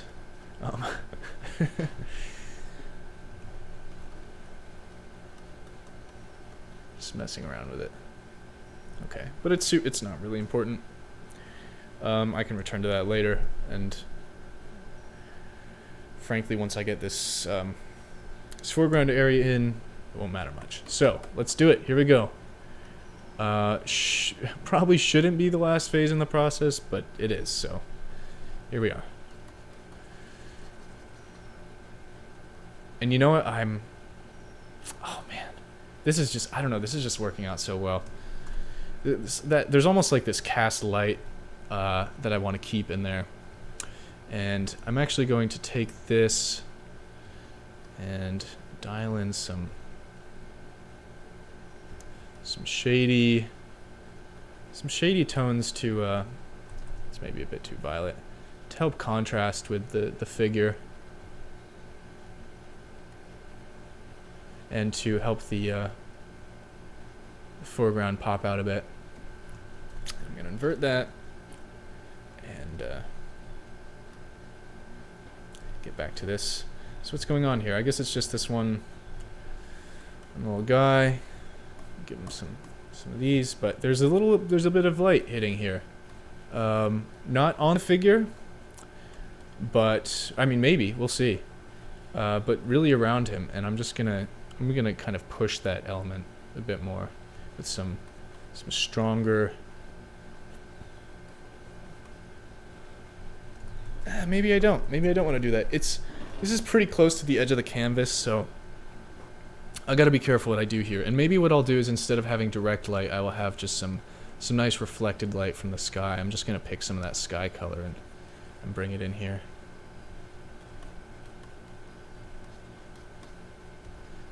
a little violet, because this is going to be a bit of a sort of a reddish rock, and when a reddish area is illuminated by a cool bluish light, it's going to look violet.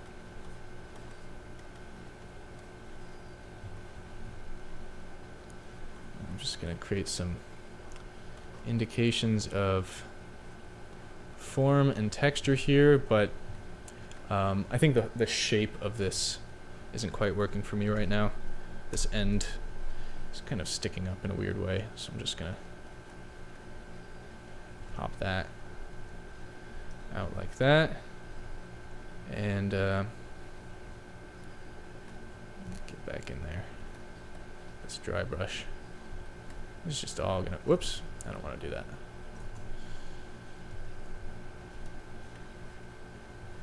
Some of this stuff, beautiful.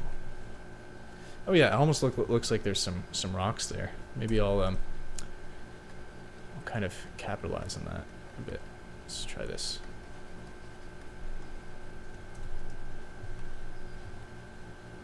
Yeah, I kind of dig that.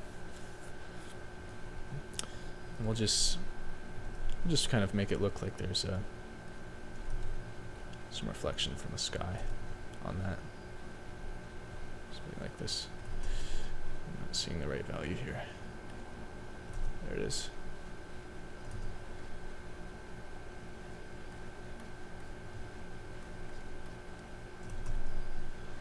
But I'm keeping this all pretty low contrast because I want that figure to stand out.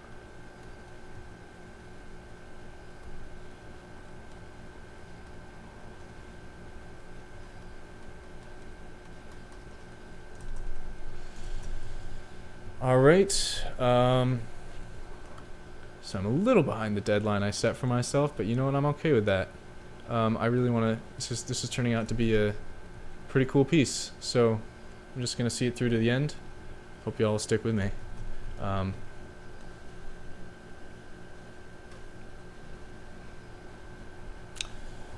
Select this area here, and just want to take this and I want to saturate it more.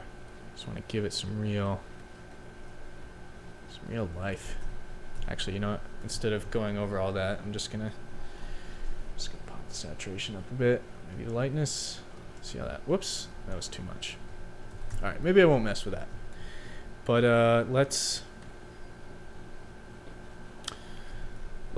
smooth out a couple things with this rock here. I'm just seeing it's pretty rigid,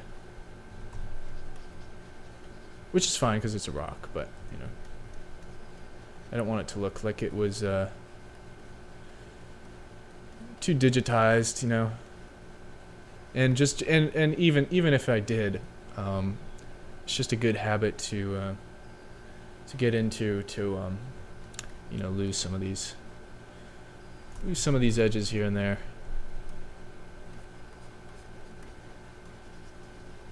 Make it look kind of blurred around the edge.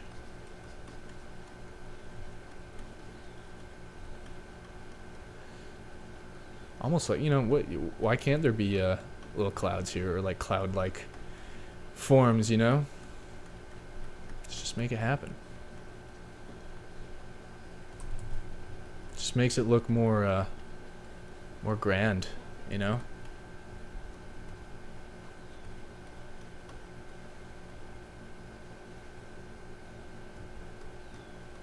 Almost gonna make it look like there's some light coming from the side here, but let's not worry about it. I'm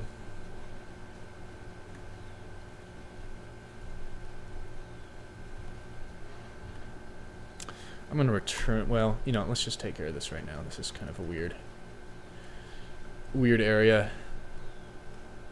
It's not quite working for me, not quite jiving. So let's just make a new edge. And let's do the same thing right here. And help create the impression that This is all reflected light.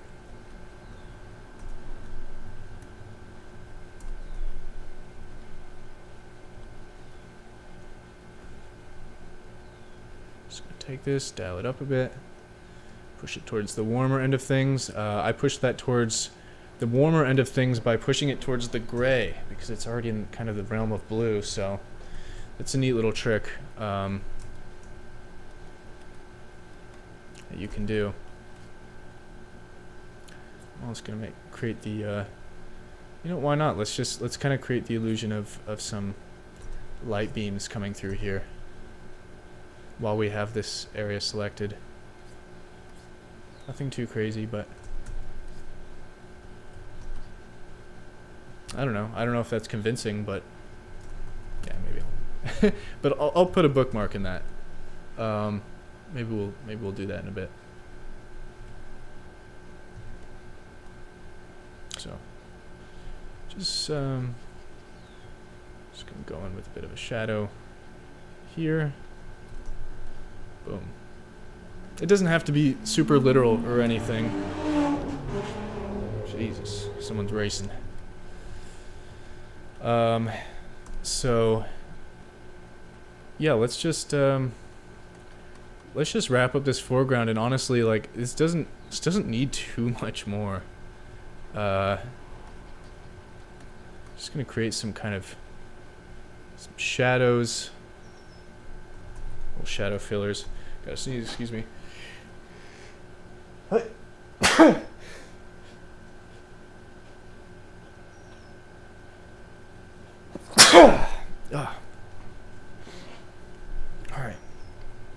Yeah, let's create a little smoothing here.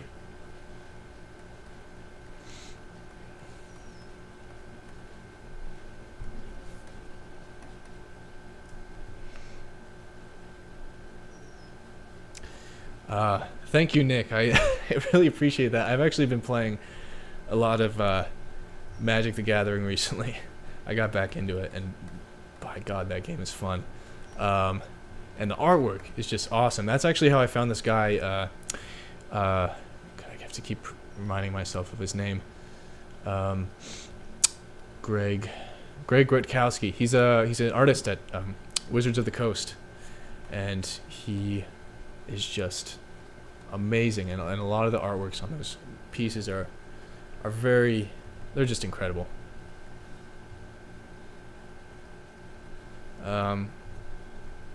We got a nice sunset over here on my right. I don't know if you can see it in my camera on my face, but perfect timing, because we're just getting ready to wrap this up. So let's just, in our last moments here, zoom in on this figure, and let's give them a bit of life. Let's give them a bit of a story. Let's use this. Maybe, like I said at the beginning, I kind of wanted there to be a couple figures, so maybe we can cue them in and give them. Maybe it's an adult figure holding a child's hand or something like that. I think that, you know, it's a simple thing, but it tells a good story. You know, it tells more of a story than the blob, at least, that I had there before. And I want to make them pop out a bit. So actually, you know, this is just this is kind of your standard trick here, but I just want to give them a little dash of color to help them read well. Maybe the light's hitting them just the right way.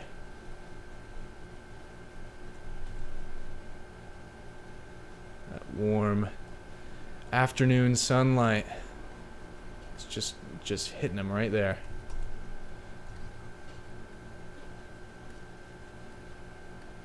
Maybe I don't totally like that. It's a bit oversaturated. Let's try something like this. I don't know, I'm just messing around with it. Bit of blue on top. I just want to give them some notes of high saturation that will help to draw a bit of focus that way. I also want to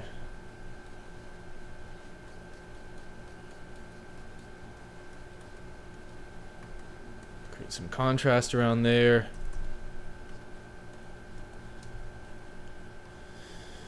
And yeah, this color is a bit outrageous, so I'm just gonna use more of a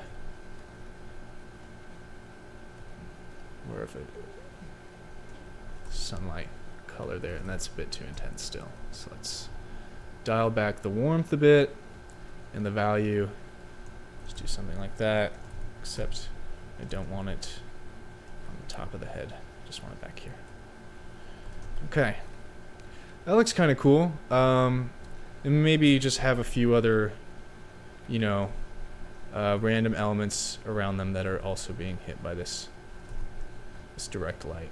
I'm just going to do some really simple blocked in shapes here. Oops.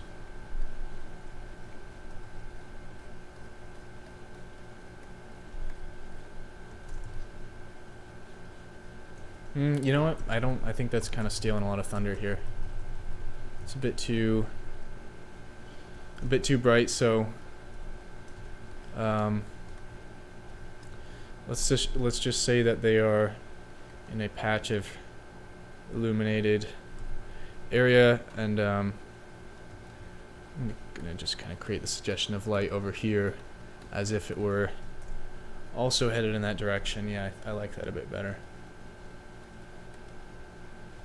Something like this.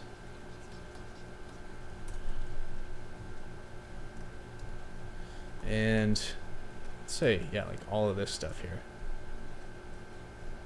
Let's just give it a bit of lighting, set the mood.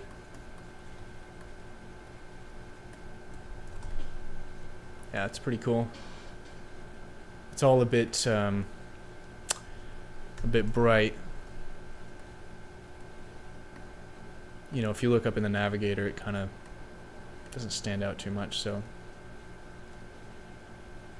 I'm actually gonna go in and darken a lot of this down. Make sure it'll stand out well. Here's the big soft round brush.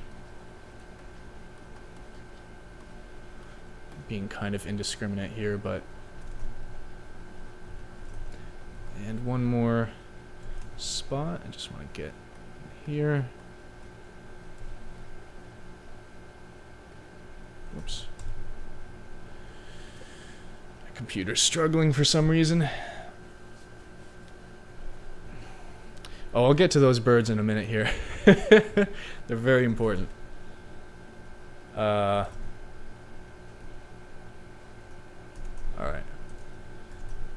That's, I would probably do a bit more messing around here if I wanted to put the time into it. I'm just going to give this some blue, and then maybe a little of that linear dodge effect.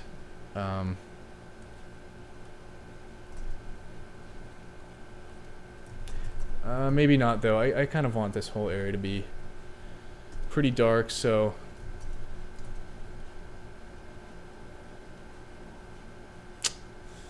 let's flip it, see what happens.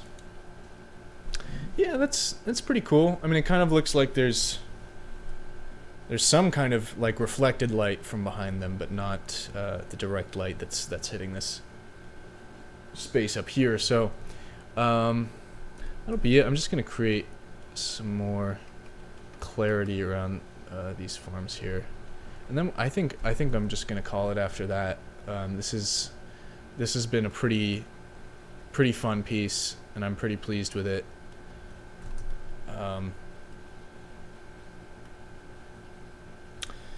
Just gonna mess around with this a bit, not too much, but whoops.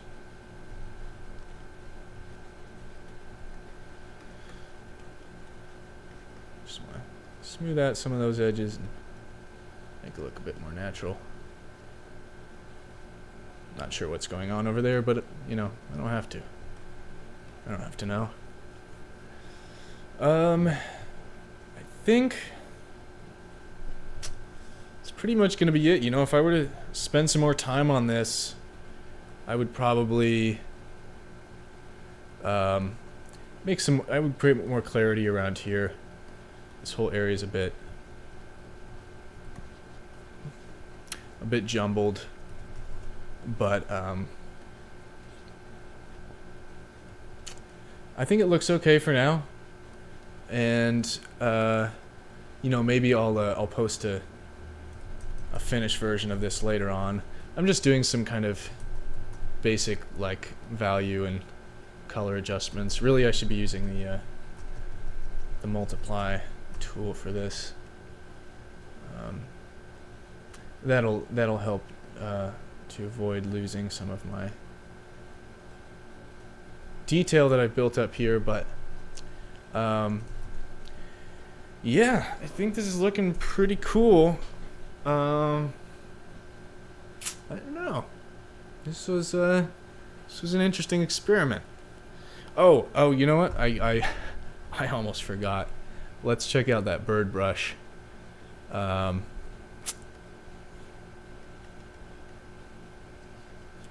It's in here somewhere.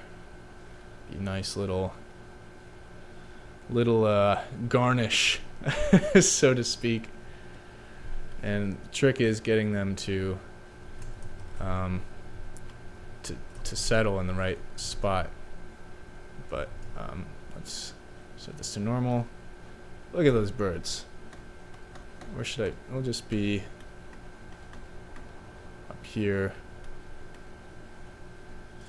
Yeah, I just gotta find the right spot for them. That's pretty good. I'm just hanging around the sky. Not doing much. Maybe I'll make kind of a circle with them, like they're circling this. Don't want to overdo it with the birds, but that's good. That's a good suggestion. It's a good amount of birds. Okay. And I think for the final adjustments here, maybe I'll do a quick color balance.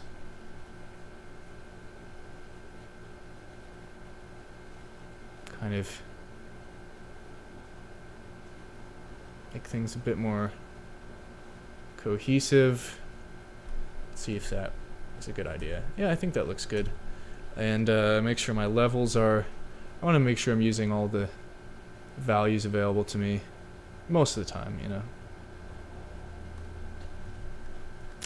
And I think there's just this area is just kind of bothering me, so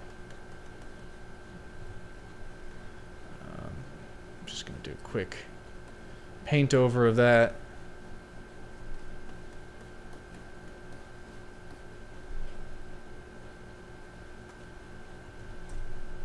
And smooth that out. I think that's better. And I'm also gonna, I think there are just a bit too many shadows over here. This is just looking a bit too intense.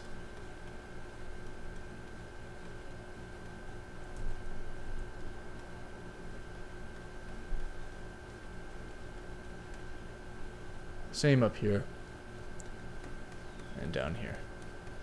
The shadows were just a little bit overboard. Whoops.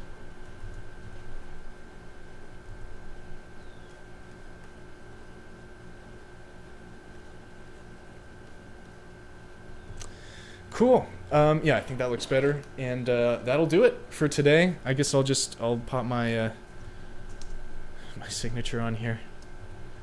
I don't know which way should I do it. I can't remember the original. I think this was the original plan.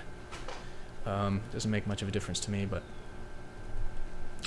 just go in there and I don't know. This isn't something you have to do by any means, but I don't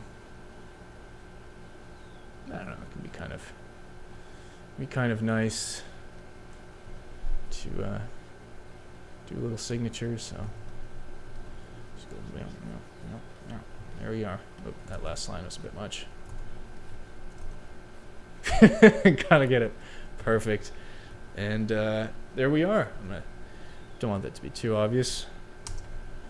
Here we go. That's it. So it is getting dark here, and I'm gonna move forward. Let me just take a quick look, see if there's any questions I missed here. Check on YouTube.